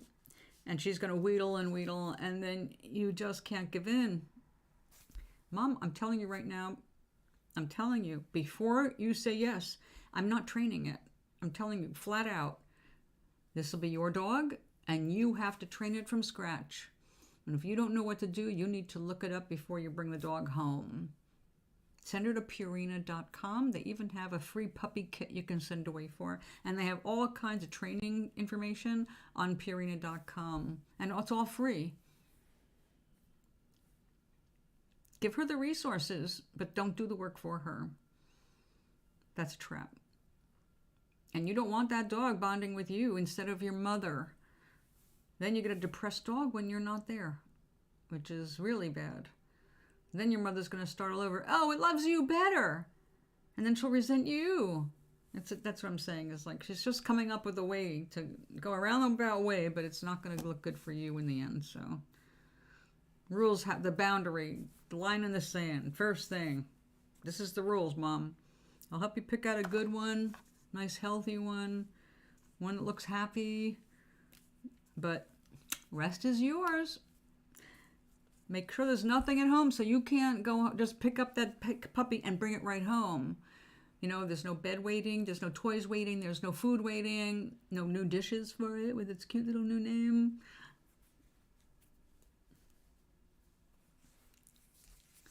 Mothers, oh my God. My mother did the same thing with my sisters and me, only it was with kids. You have to have a kid. Bring me a grandchild. Have a child for me. No. Well, she managed to get my 3 younger sisters to do it. Not my thing. I love mothers who love being a mother and who devote time to being a good mother. If you're a good mother, there aren't enough of you in the world. Bad mothers, there's too many of them in the world.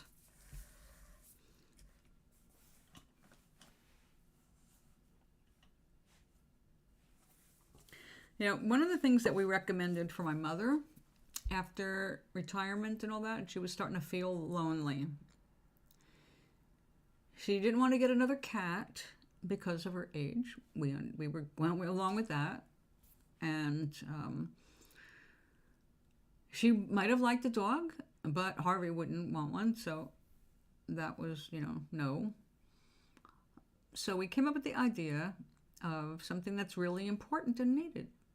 My mom loved babies. Loved babies. If Mom could have had 1,000,000 of them, she would have just been rocking like this for her entire life. We recommended that she volunteer at the local hospital to work with preemies, because premature babies that are stuck for long terms, waiting to grow, they need people to nurture them. They don't just put them in a cabinet and wait for them to grow, like a chick out of an egg. They need handling, just like babies, puppies, kittens, all of them need handling for healthy bonding. So they're looking for seniors to volunteer at hospitals to work with the preemies. So anybody who has a craving to be a mother and can't for whatever reason, then go to the hospital and volunteer.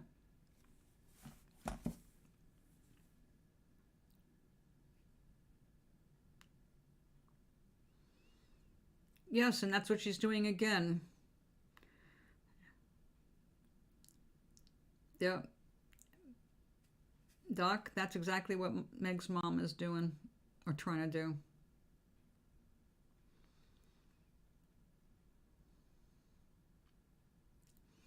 Isn't it funny how that works out?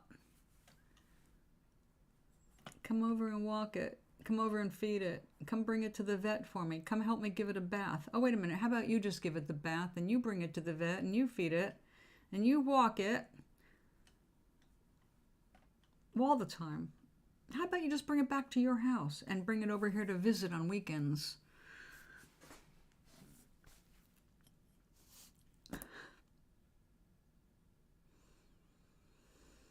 Oh, dear.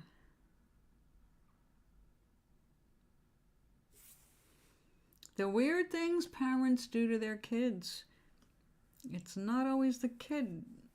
Sometimes the kid is more the adult than the parent. And I have seen that. So, yeah, it's weird. So if you missed it earlier, let me show you what I got at the mall. Well, the casino. I'm doing a video with Toblerina and this.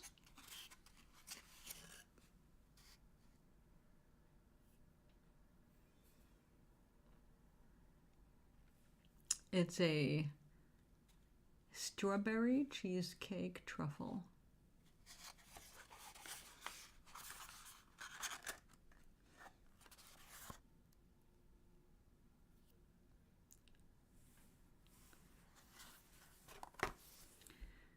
Always bringing something home and she would get pissed. That's awesome, Oink. That's probably why you're such a good animal person.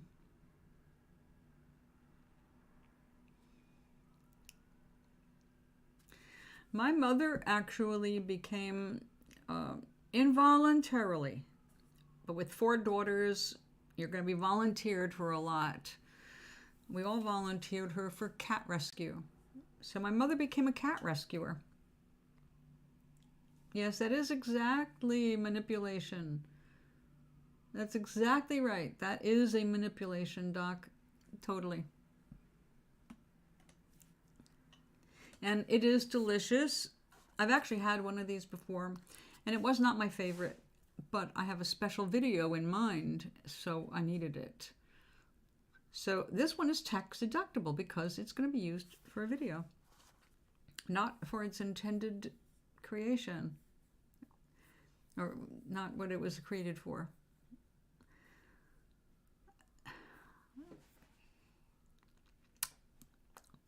I got a coconut truffle, a coconut and dark chocolate one that I did eat. So I bought 2 pieces of chocolate, even though I went there saying I'm buying 1 piece of chocolate for the video. That's it.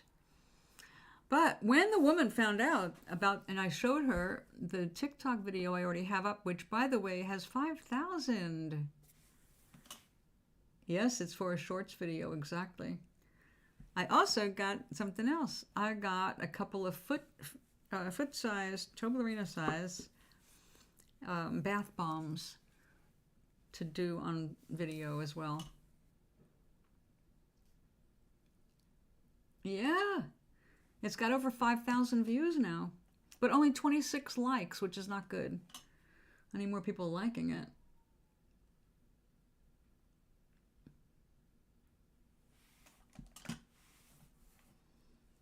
I'm assuming. Well, she liked it so much that she gave me 2 pieces of Godiva chocolate hearts. I gave one to the part-time manager in the office because she was working overtime and she's recovering from throat and breast cancer. I thought she deserved a little chocolate heart.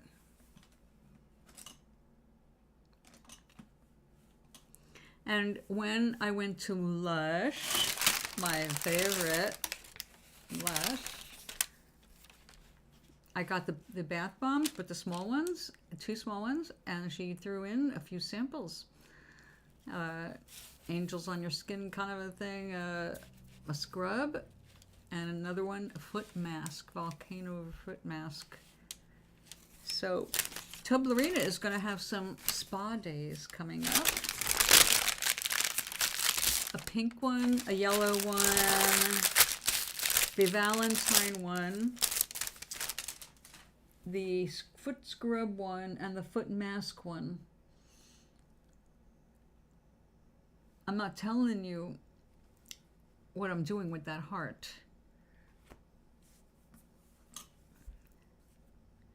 I know, isn't it?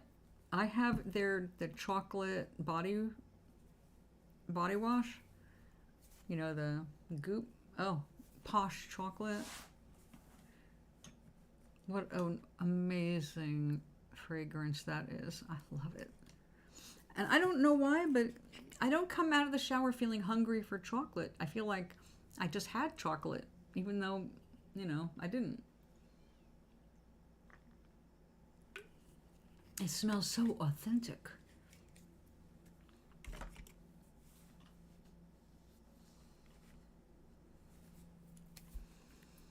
So today was meditation day, and my 95-year-old regular, is still locked in her apartment, recovering from COVID and a fall that she took after that. And she's doing okay, but I think she's depressed because she lost her sense of smell and taste this time. And I'm heartbroken for her for that. You know, she even turned down a piece of cake, and I know she loves my cakes because she couldn't taste it, and she was bummed. But this other person that comes to the meditations is on the autism scale, and together enough, and he understands how to be able to do simple jobs, that kind of thing. He actually worked long enough to retire from one gig, also at the casino. But he's not had the advantages of like digital stuff. Like if I had a lot of money, I'd get him like a pad or a Kindle kind of a thing, He, I think, would learn and so much if he could turn on to the rest of the world. He's just got cable TV and that's it. No internet. Nobody talks to him because, well, he's been here 30 years. And now that his mother and his brother, who also lived here, are dead, he's all alone. So I've been trying to find ways to reach him with meditation ideas, ways to expand. But he does have a lot of fears. So we start meditations now by, like, I do the visuals, but I try to find out first, what are you afraid of? Kind of like, do you feel comfortable in this environment? What kind of, do you feel more comfortable in this environment or this environment? Even like colors, sounds, all that stuff, we just go through like a little list, like which is better than the other. But it's really hard to keep things simple. So today I was trying to explain the concept of energy in your body. And I realize some things are way out there that for people that have not explored entire realms of the human experience. So I found a clip on, those, when you drop ink into water and they photograph it, so it looks like smoke. And they've got all these beautiful colors. They use syringes to inject them. They put all kinds of things in the water and then do all the effects. And it's just an amazing, beautiful thing to watch. And it's like, pouring milk into an iced coffee. And you just don't stir it and you watch the cream go over, everything. And it's kind of, enchanting to watch that. I used to love to sit there and watch my iced coffee half and half and move around before I gave it a whirl. So I showed him that, and I tried to have him imagine a magic wand. So, we do the close your eyes, sit back, relax. I want you to imagine you're holding a magic wand in your right hand. First making sure he's right-handed. And it would go from there. It's like, now I want you to point that magic wand at something in your mind, or I want you to imagine that there's a big top hat sitting on the end of this table. I want you to close your eyes and imagine you're pointing the magic wand at that hat, and you're going to change the color. I want you to see energy come out of your magic wand any way you want it, like a laser beam, like sparklers, whatever. Just I want you to, or it's like smoke when you see the energy moving through the water. And that was a hard one for him.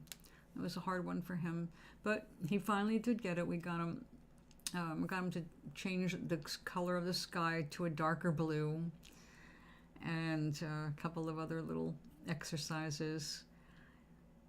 So it's a little different doing meditations for people that have limited understandings and limited vocabulary, very limited vocabulary. But just the exercise of being there with him, for him, is awesome, because for an hour, today an hour and 20, he doesn't feel alone. And I've asked him, like, well, do you want to meet one more time during the week? Because he's grieving, you know. I figure I have to make sure I know when he's going to be around, and then I can always bump into him if I know he's downstairs. But he's good with the once a week, so I'm like, okay, as long as once a week is fine with you, then I'm good with it. So I've been kind of more of a counselor than a meditation leader or teacher, but that's what he needs right now, so it's working out okay. But it's teaching me, you know, different ways to communicate these ideas. It's like, how much can you simplify certain things? Like everybody that comes to the show, or all my regulars anyway, you all, well, some of you have been watching the show for years. Before we started doing art, it was nothing but the meditations and cards and all that.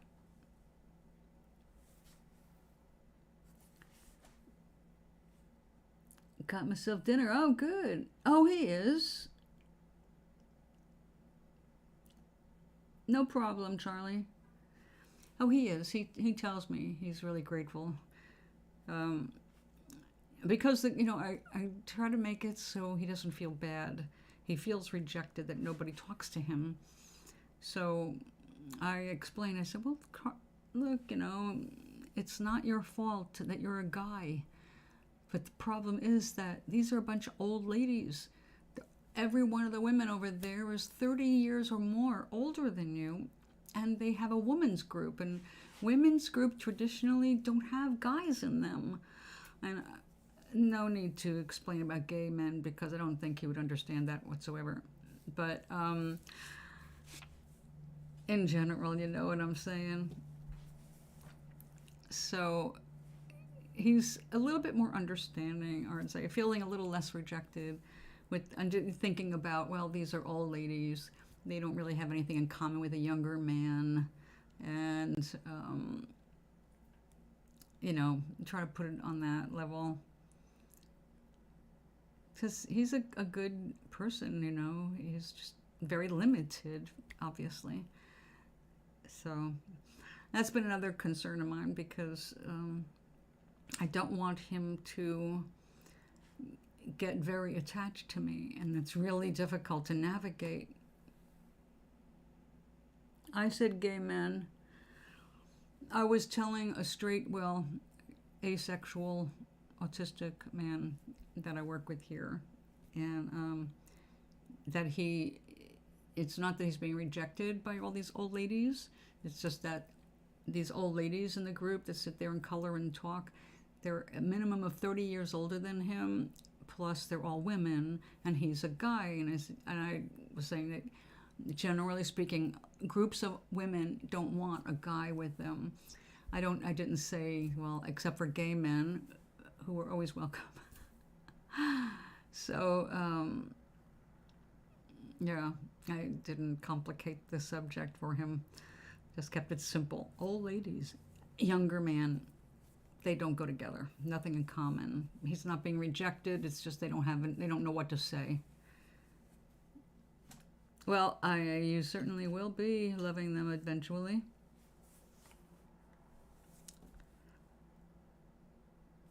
But this young man is, well, he's autistic and 55. So he doesn't know from that. I don't believe he's ever gone on a date, ever. So we don't complicate it with those kinds of conversations. There's no need for that kind of conversation. I have a meditation group, so it's, you know, we don't talk about dating people.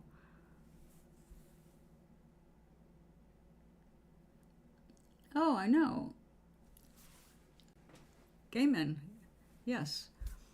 But a straight 55-year-old man in a group of 80 to 95-year-old women, it doesn't work. He doesn't have anything to say to them. They have nothing to say to him. So he just feels left out. So I've been encouraging him to join the coloring group, even though he sits at a different table. It's like, here, color.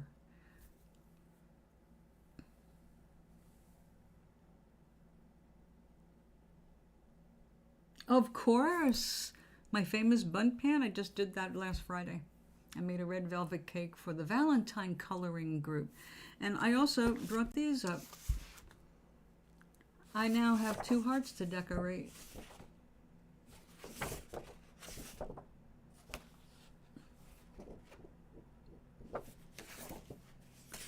So yeah, I love that pan. I eventually will get another pan. I have it hanging up on the wall in my kitchen. There's no room for me to put them. There's no shelf space for pans. So, nail in the wall. The maintenance man drilled a hole in my pan. You know, the handles for it. Drilled a hole. So, it's really pretty. It's, you know, the gold color. So, it looks pretty. I can see it right there. So I figured there's room on that wall for another 2 pans. So, yeah, I'll allow myself a future of 2 pans, 2 more pans.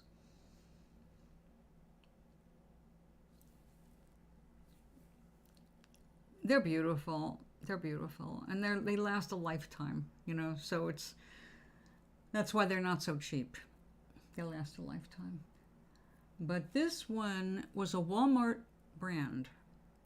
It's a pretty one. Well, you saw it. It's beautiful. But it was less expensive.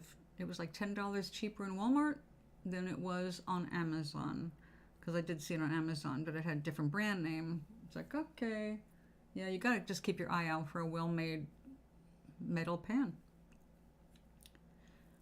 So, yeah, this one is... Oh, yeah, everything I've got has wheels or just slides across this slippery floor.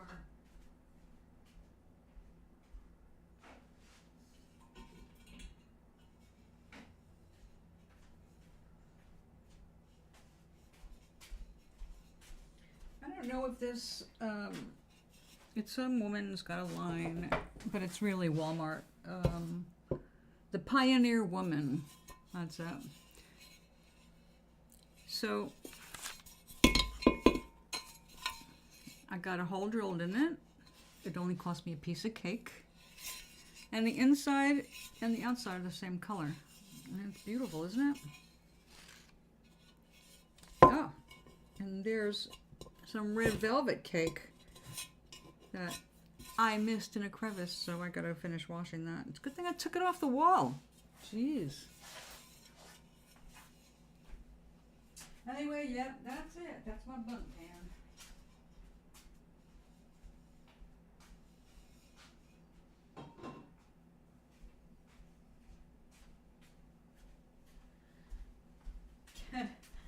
I must confess, I made another $10 on Mist Play.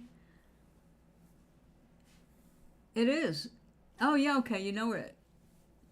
That's the brand. Definitely less expensive, but high quality. So, unfortunately, that was the only design that I saw in this Walmart. I mean, they might bring in others, I don't know.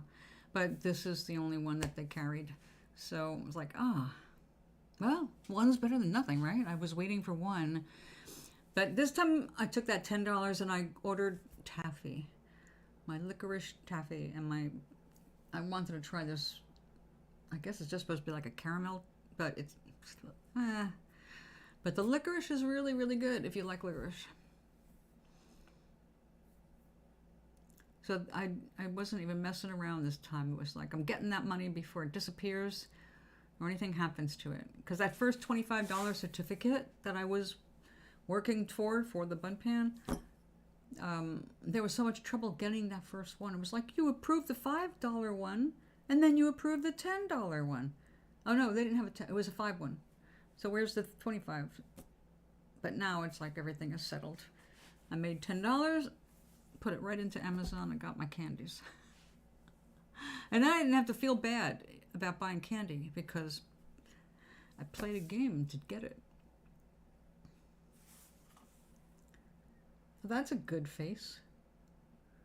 Looks like a cat. Or a devil, which sometimes is interchangeable.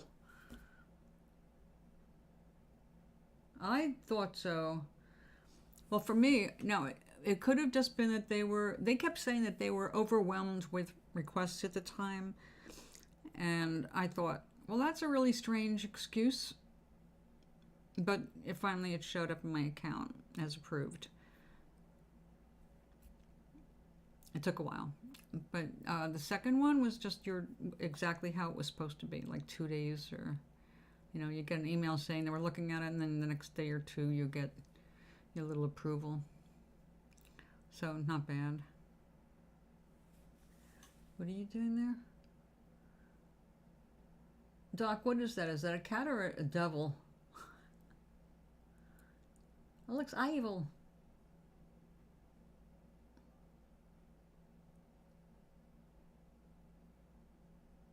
Or is that supposed to be a pioneer woman? In which case, no wonder you have a problem with pioneer women.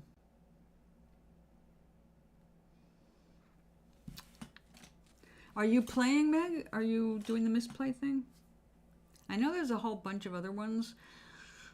I don't have that kind of time. I'm into the wooden block puzzles. And I played one so much that I got all the points I could from it. And then you can play it at your own leisure, but you don't get anything for it. Which pissed me off, because I really don't like any of the other games right now. I just want to do something that makes me focus and feel like, I'm coordinated mentally. But I found another one today. It's just not as cool. Oh, that's right. You have Apple. Yeah, it's an Android thing. I do not know why. Oh my goodness, how many points do you have now? Or have you cashed in anything yet? Or are you just saving that? You do it enough, you can buy a house at the end. Now, so you know how games are. They're always trying to milk some money out of you, right? But this is one time. Well, the only money I've ever spent on a game actually is SimCity. I've been playing that for 31 years. So it's the only one I will put any money whatsoever into, because it's my main game. But I love that wooden block puzzle, but I'm not going to pay to play it. And any of those games, as soon as you spend $1, you have just undone yourself hours worth of gameplay, earning points toward real money. When I saw that, I was like, oh no, you don't. If I spend $1.99 here, I haven't even earned $1.99 yet. It's taken so long, so many hours of gameplay before you get $5. It's like if I spend $1.99, I just wasted all my time. So I don't give it back to that company. It's like, nope, I'm just going to play, save up, however long it takes. I'm not spending extra hours just so I can make those points, because I don't have time. Just how it is right now. Toblerina is getting priority time here. This is her spa blanket. Well, it looks almost like a sackcloth, and she's getting ready to go on the cross, but this is meant to be her towel for her spa trip. Money, money, money. So, yes, we're having all kinds of things here. Now, we've got a couple of blue hair wigs. I made this one thinking it was this color, but then I found this color and went, shit, that's the color I really wanted, not this. A cerulean blue, ultramarine blue. They both have the same red. I like that red. Now this was already cut. It's kind of like this hairstyle, the one that started it all. But this one I left in loops because I was kind of hoping I could figure out how to make curls to turn this into more like a buffanti kind of a thing. Wait. 2 accounts. One has 8,318, 6,000. Is that all?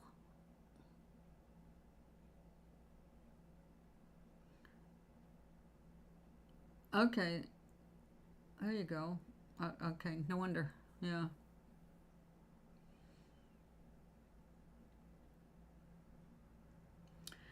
Well, that's awesome. You could buy a bunt pan. Or whatever kind of pan turns you on. Oh, or anything else. Are you going with Amazon cards or Visa? Or something else? I'm happy with Amazon. I always need something, so that works for me.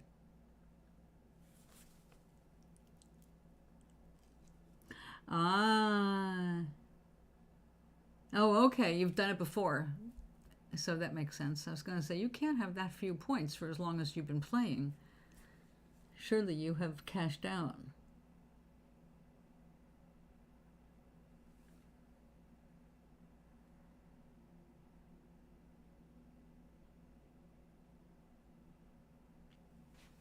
So are you buying something for outdoor school?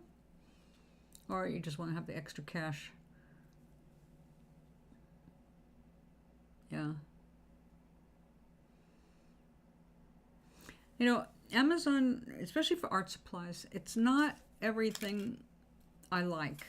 I mean, I really would rather just walk into a store and be able to see, feel, you know, really take a look at what I'm buying.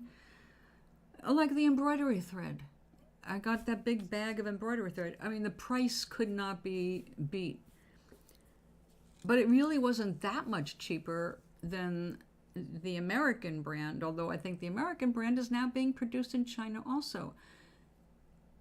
But the American brand has a different sheen to the thread, and it's twisted differently. It's like it stays together better.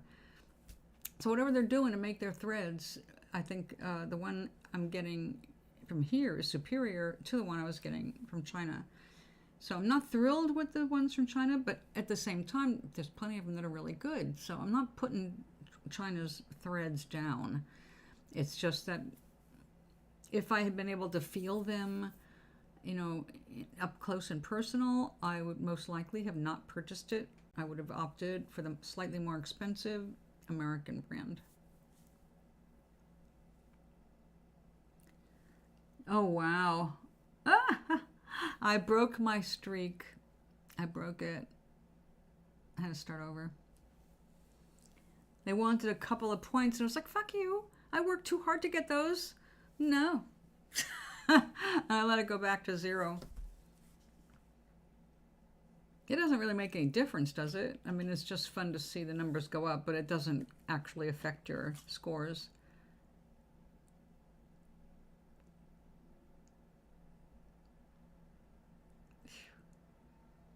Yeah, that's a few years. 365 days in a year. Cool. Well, this is my first year. So, and morning is usually when I'm playing them.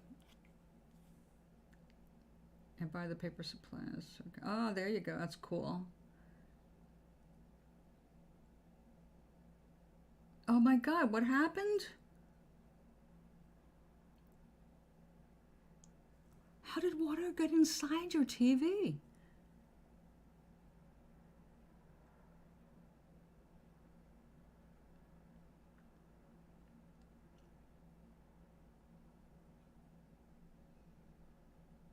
Now, water got inside my TV down south, but the reason was clear. We had a roof leak, and it was dripping right onto the TV. So, kind of destined.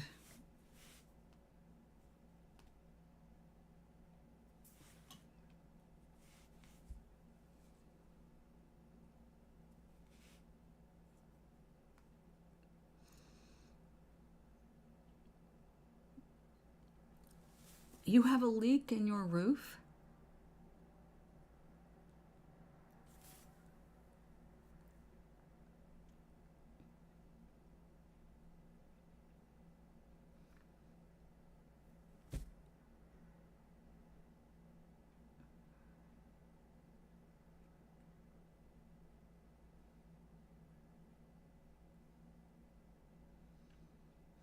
Are you in a HUD building?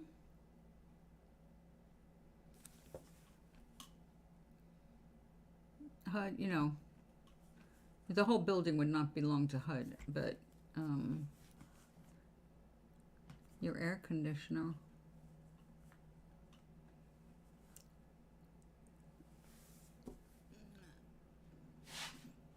So your air conditioner is right over your TV. Oh, no. Not a good place for it. It wouldn't be a good place for it just because of the interference.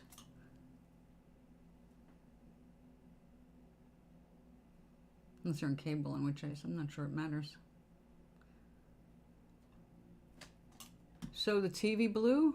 Because mine went boing. It was a goner. There was no halfway point. It was dead.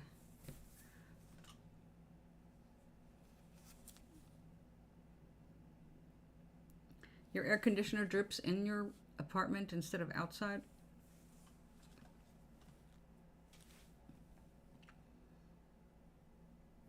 Air conditioners take the moisture out of the room and have to put it somewhere. Condenses, usually drops outside. Well, what else? I mean, did you ever find any water on your TV? Because if you didn't find water somewhere on your TV, I mean, then it's not from your air conditioner.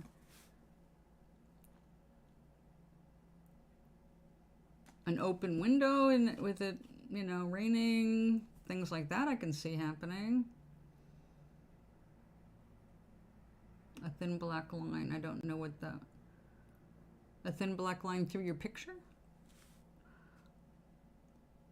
I don't know. What kind of TV do you have? That sounds like a bunch of pixels died for sure. Yeah. I'm guessing wrong. You're wrong. Air conditioners you have to see where the water is. If it's not dripping, then that's not what got your TV, because it doesn't spit water. It takes water out of the air and condenses it on those coils, and it has to go somewhere else. Usually in the pan of the air conditioner, so it can evaporate it. That's why there has to be a little water in the base of your air conditioner. But it doesn't go inside the house. If it does, it's not mounted properly.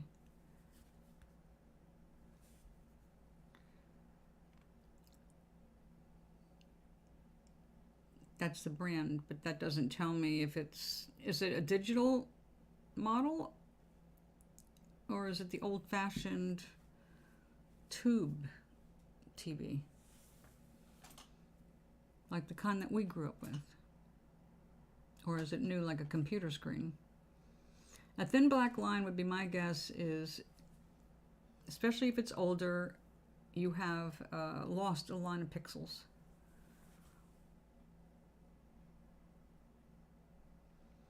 But if it's not digital, then there's no pixels that would happen with. So, but a thin black line sounds like dead pixels. Yeah, okay. How old is it?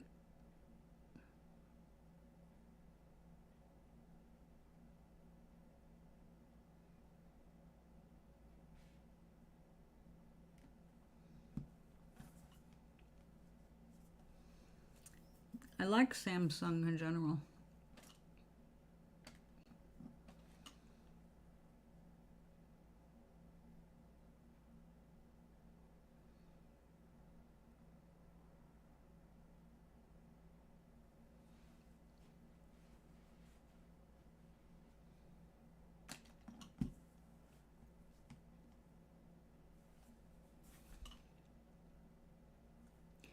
Yeah. Did you get an extended warranty or any warranty on it? I mean, it only comes with usually a 90-day to a year warranty. 2 years, it's already past warranty.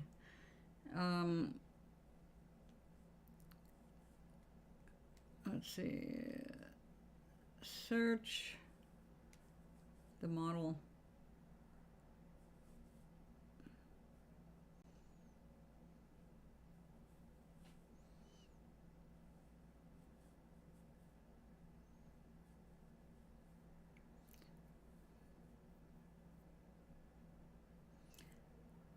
Oh, okay, you already spoke with them. Good. Good, just take the money. They don't fix those things. I'm sure as soon as they heard black line, that means the whole array is, they're not going to do anything with it. So now you have to get rid of it. Well, get the money in your hand first, replace it before, right? Well, do you want to watch? If you've lost one row of pixels, more are coming. So you have to decide if you want to keep watching your TV with more and more black lines. And by the way, they can also become weird things where you lose a lot of your picture, because that's what happened to mine. It had nothing to do with water, it's just they only last for so long. I had a Verizon screen, some kind of thing that was hooked up with all the internet shit, and had its own, controls for Netflix and Amazon Prime and etc. etc. 2 years old, you got one. It's gonna get worse. So think about what you really want to be watching. You might want to just take that money and go ahead and get yourself a bargain. Put it aside, and when it has a sale, pick up something better than the one you've got.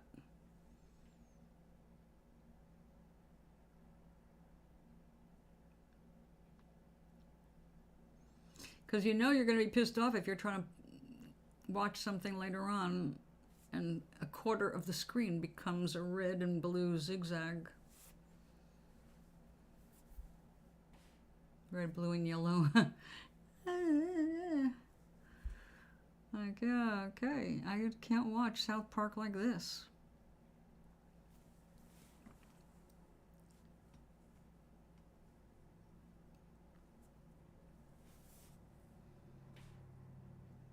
Now, when I got a defective product from Dirt Devil, I got one of those stick vacuum cleaners, which is basically the handheld thing on a stick, but it powers a little rotor, a little brush. It's crap.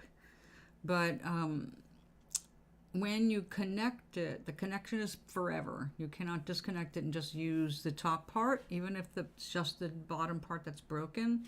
Like mine does not want to spin, and I've done everything I can think of, but it's a year old, so I have no more warranty on it. The first one had to be replaced because it wasn't built properly. When the bottom piece snaps in, it's got these little prongs that have to match up. And on one side they didn't, because they weren't put in properly. One of them was bent, and they wouldn't let me try and fix it.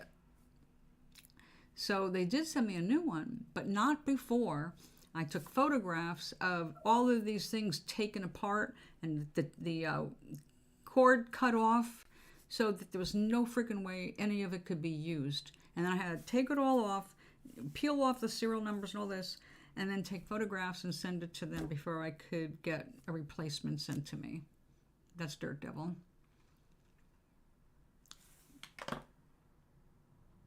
Well, hey, that's cool. If you want to go that big. I don't spend enough time. I have my monitor, and that's what I use for my TV. I don't have a TV. So, cool. Just don't spend the money until they have a sale and you can get what you want.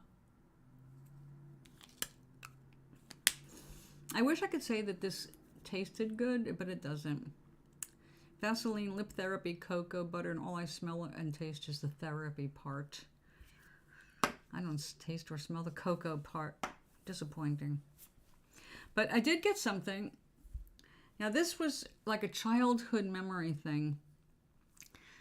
My insurance allows me to get some over-the-counter drugs, or things, not drugs, but stuff over-the-counter from Walmart. That's their supplier. Well, I was going through it, and I had a couple of things I really needed, and I'm going, I see this, because I couldn't, their search is completely sucky. Everything you search for shows up as non-existent. So you end up going through the entire catalog, one thing at a time, to find what you want. And you can't back up, or it brings you to the beginning again. It's a really crappy website. So I see this, and I go, wait a minute. This might actually do the trick. I haven't used this since I was a kid.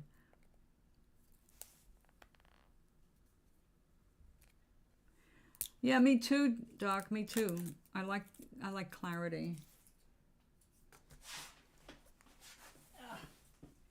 So anyway, when I was a teenager, first loose on the streets, my big brother, who was actually just a good friend of mine, he taught me about poppers and these things. Now I grew up with it. When you had a stuffed nose, you used this. It's not a nose spray. It's basically like Vicks Vapor Rub on this little thing in here, so you can inhale it. Whoa. Okay, I wanted to know what it was like. I don't like to use nose spray because you get a rebound effect, but things have been a little bit allergic this week. I guess especially with the dogs came over. So I was feeling a little congested when I was making up my order, and these were like super cheap, and it came 2 to a pack, and it's called a scented stick. It's like Vicks Vapor Rub, but instead of rubbing it on you, you just sniff it. It does kind of like open you up a little bit without you having to actually put a drug into your body. So it's for adults and children 12 and above. Inhale refreshing vapors through each nostril. Use as often as needed. Children under 12 do not use. It could make you sneeze. So it smells like Vicks Vapor Rub. That's it. Vapo inhaler. But what they used to do was not okay. I don't know how they did it. It didn't look like this. I think it was something that came apart. And you could take out the thing that was inside it, and instead you would put in what they used to call a popper. Now, a popper is not anything anybody should be looking for. A popper is, I think, ammonia something. What it's meant to do is, if you faint, you snap these things. It's a little glass capsule in this little fabric bag. It's an emergency thing. It's a first aid thing. When you snap that, it releases the fumes, and you hold it underneath someone's nose until they wake up and want to punch you in the balls. So those snappers, apparently, people were using to get high on, or to increase something in high, like during sex. They would inhale it, and it would increase their heart rate and give them a hell of a rush, I guess. I have not used that. But when I found out what it was, I was kind of like, what? You intentionally inhale that? Smelling salts is basically what it is. But I guess maybe popper was something a little bit faster working, maybe bigger dose, I don't know. But it was real popular among crazy teenagers back when I was a teenager, but not quite as crazy as my cohorts. So yeah, the Vicks inhalers were used to put these other things in, and people could just walk around with these, like, really? But I bought this not for playing with that way. I got it because I just wanted to smell it again and see if it would clear my sinuses without me having to use a nose spray. And it's exactly what I remember it.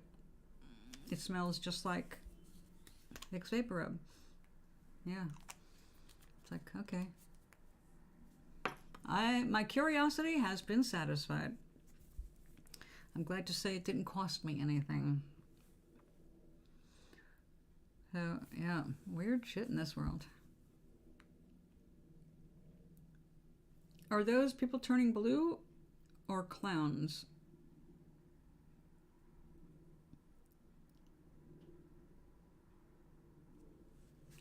Right now, I'm glad I don't have two ponytails on. So anyway, guys and gals and guys, I think it's time for me to resonate.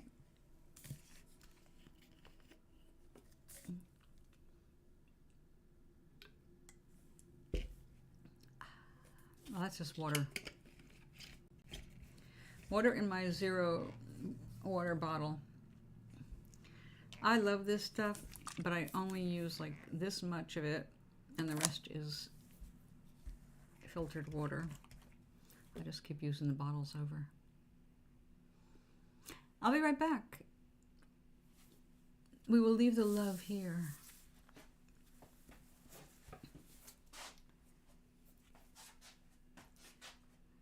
Da, da, da, da, da, da, da, da, da, da, da, da, da. Oh look, it's 4:19.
Okay, it's 4:20. I have to play my game. My boyfriend 1942 game. Go play. That's all right. Richard is flying. He has been lost in the airplane for days. I've only seen him once in a week. He's not landed very long.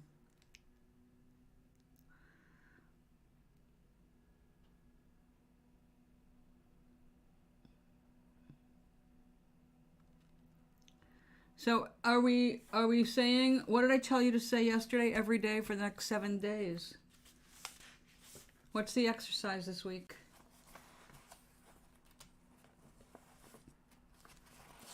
You know, the thing you were supposed to write down yesterday.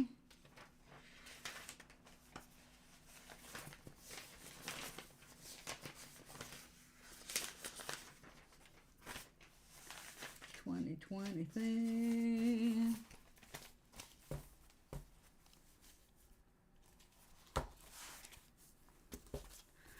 Yeah, oink. Yesterday. What was it? Things are always working out for me. Things are always working out for me. And they worked out for you today pretty good. $400 more than you anticipated.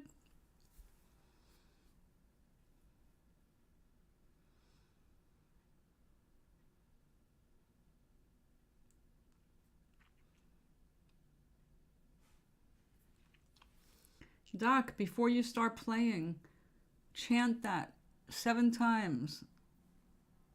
Things are always working out for me. Things are always working out for me. Things are always working out for me. 7 times. Then play and see what happens. Are you still in the 10th position?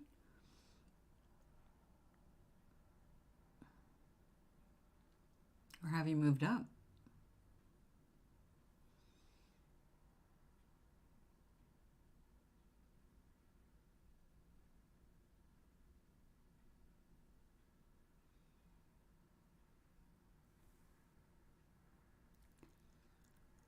Oh, yeah?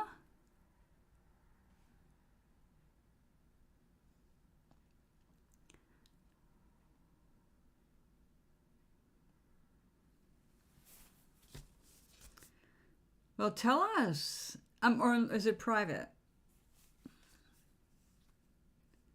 That's right.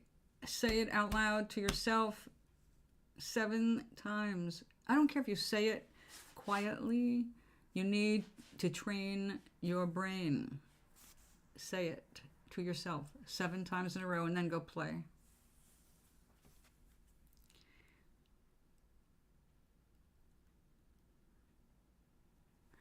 Things are always working out for you.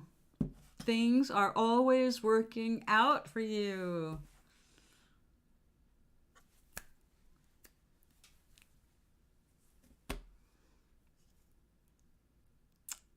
All right. It's about damn time.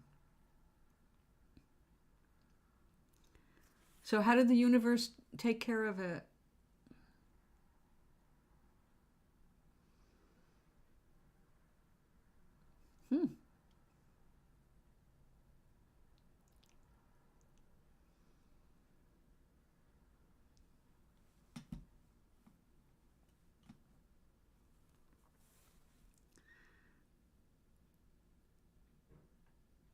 Good, love it. You're not here to please those people. You're here to please yourself. Win. Keep getting better. Who cares? Love it. Good for you.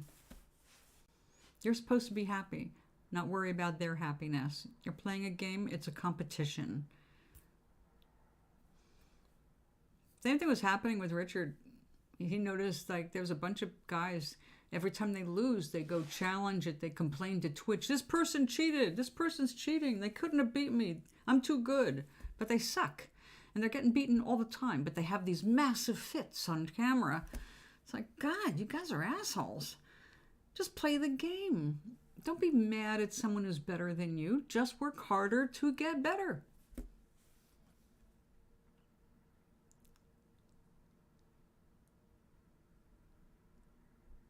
Ah.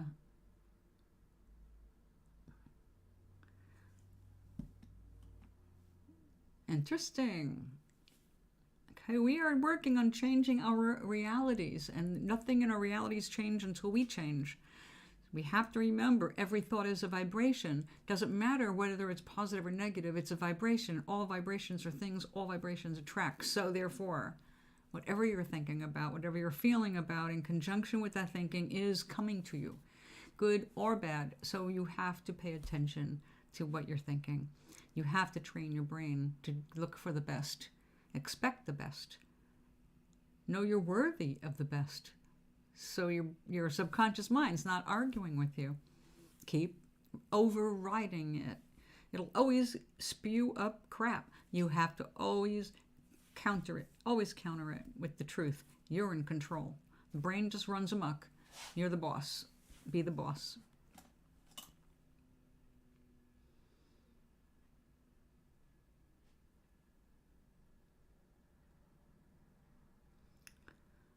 Well, I love that they're hating you for that. I love it. That means you're getting good, and that's their problem. And you know what happens if you're sitting there hating on other people? You go down. You can't throw hate out there without it slapping you back in the face. That's why it's important to focus on our power, which comes from love. We're born of love. We create with love.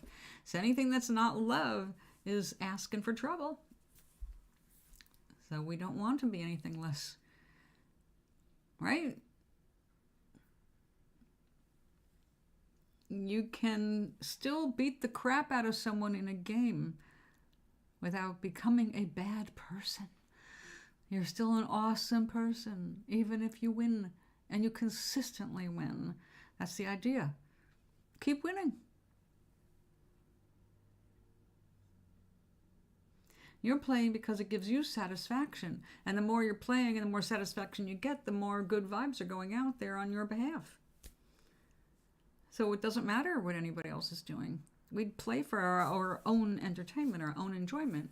I don't play SimCity or Scrabble or anything else specifically to win anything. I play because I love to play. If I lose, I lose. If I win, I win. But I'm enjoying the whole process, and that's all that matters. So, yeah, I want to win. I'm not an idiot. Of course I want to win. But I don't feel like destroyed or hateful or angry if I lose. It's like, okay, next game. That's simple for me. So if you keep it light, things get lighter. And you know what they say? Angels can fly because they take themselves lightly. Take things lightly. And go kick their ass.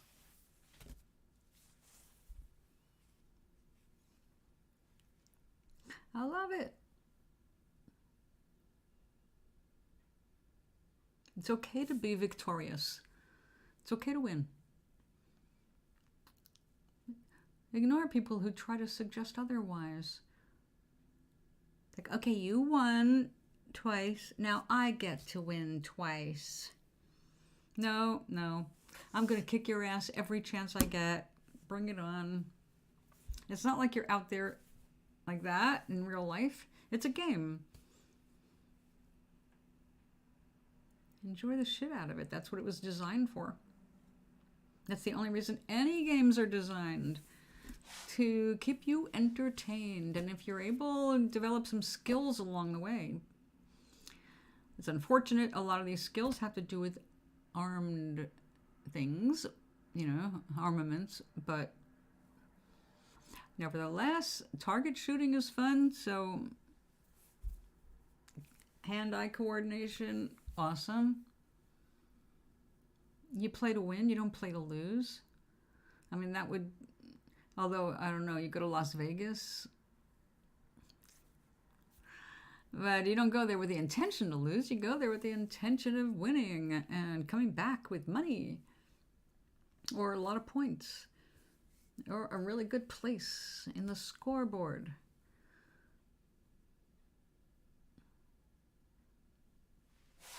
So, whatever it takes to have a good time, as long as you're not hurting other people. There is nothing the universe wants more than for you to experience joy. So look for ways to celebrate, reasons to celebrate, and keep saying every day, over and over and over and over, things are always working out for me.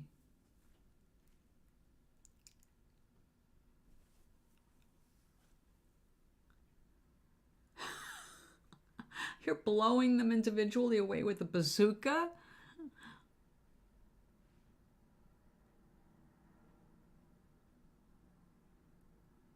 Is that the reason? Is that like... I thought bazookas were for like taking out tanks and stuff. Or blowing up an entire encampment.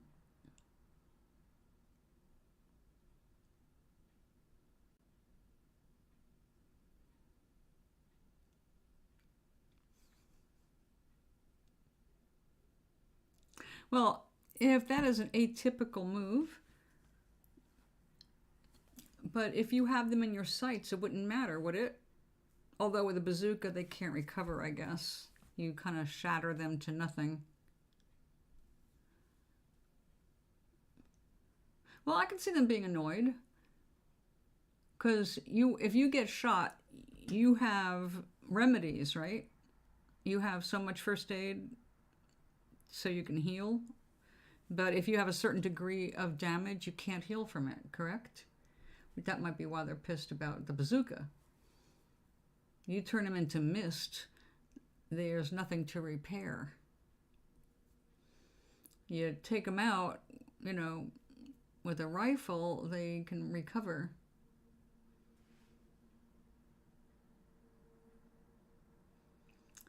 But the game is a 1-for-1 anyway, isn't it?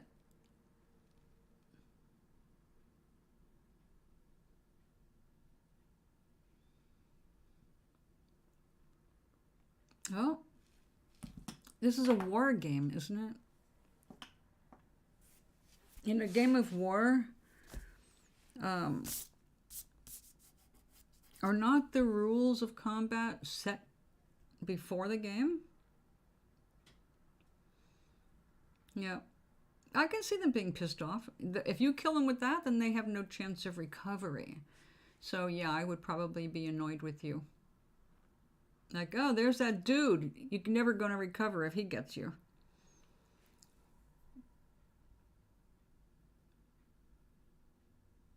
But if that's how you're dealing with your hostility, better a pretend bazooka than a real anything else. Oh, I see.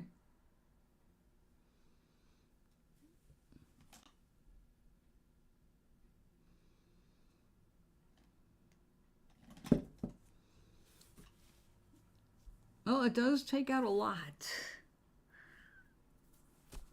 I have seen them in movies. Like, oh, big load.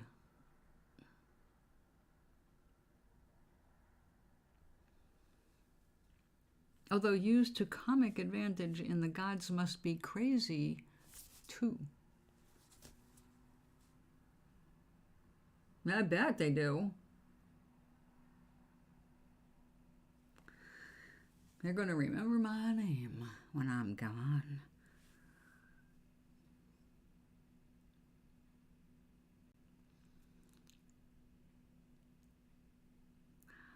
Well, none of my games are shooting games.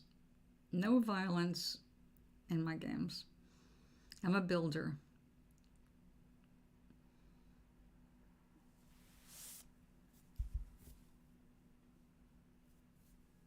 That's pretty much, you know, the bottom line for me. So I do buildings, and I make beautiful roads with beautiful pink flowers on them and things. I just am not much for blowing things up. So you go play your game. Oinkness, I can't wait to hear any details on the finally getting rid of the squatters. Or, you know, they're on the way out.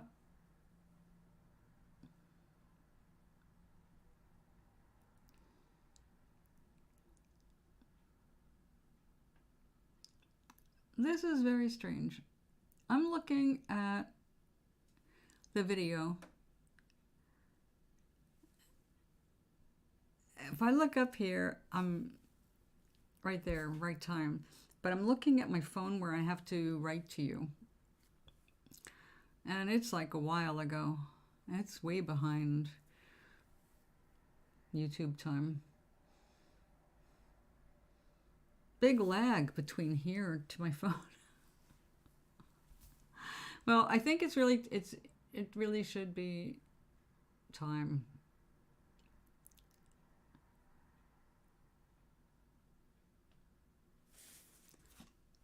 What do we have? Who's here? Oh, that's right. This is YouTube. I can't tell who's here. In fact, I can't even actually chat through there. It thinks I'm not signed in, which I don't get. I am definitely signed in.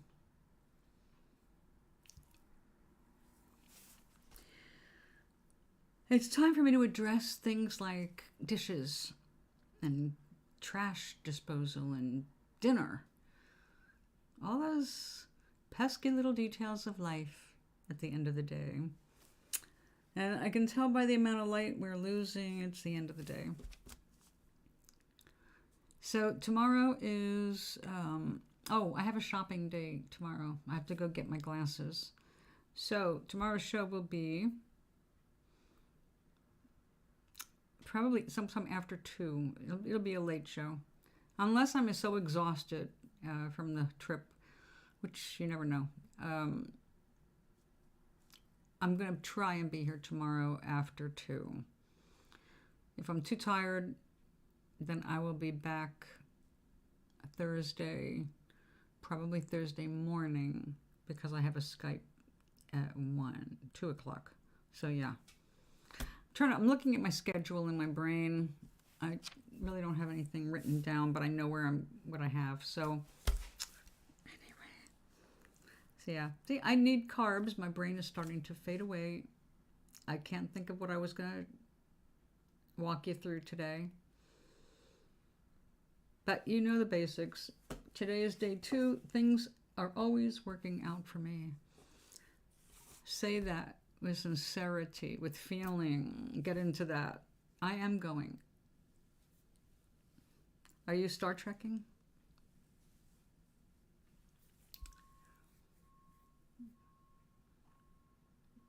If I'm not back tomorrow afternoon, I'll be back the day after in the morning. You enjoy the rest of your evening. Maui, have fun. Oinkness, message. And Meg, have a good end of night and good luck tonight. I'll be watching and hoping that you do not end up escorting your mother home with the puppy.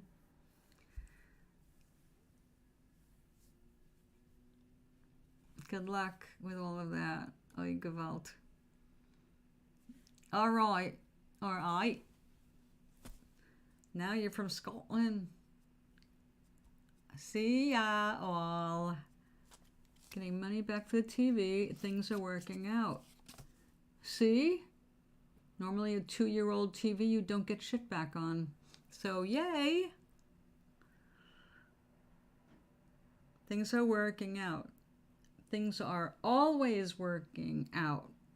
Remember that word. Things are always working out for me. Things are always working out for me. Things are always working out for me. Anyway you put it, just put some emphasis into it. Be sincere, even though it seems flaky to start with. You are programming your subconscious mind. It takes conscious effort to do that. You have years and years and years of improper thinking that has to be overcome. You have to say this a lot.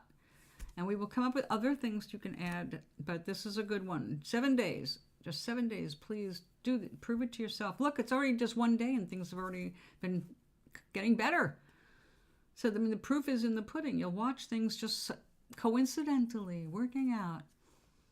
It just works that way. So until tomorrow or the day after. Bye.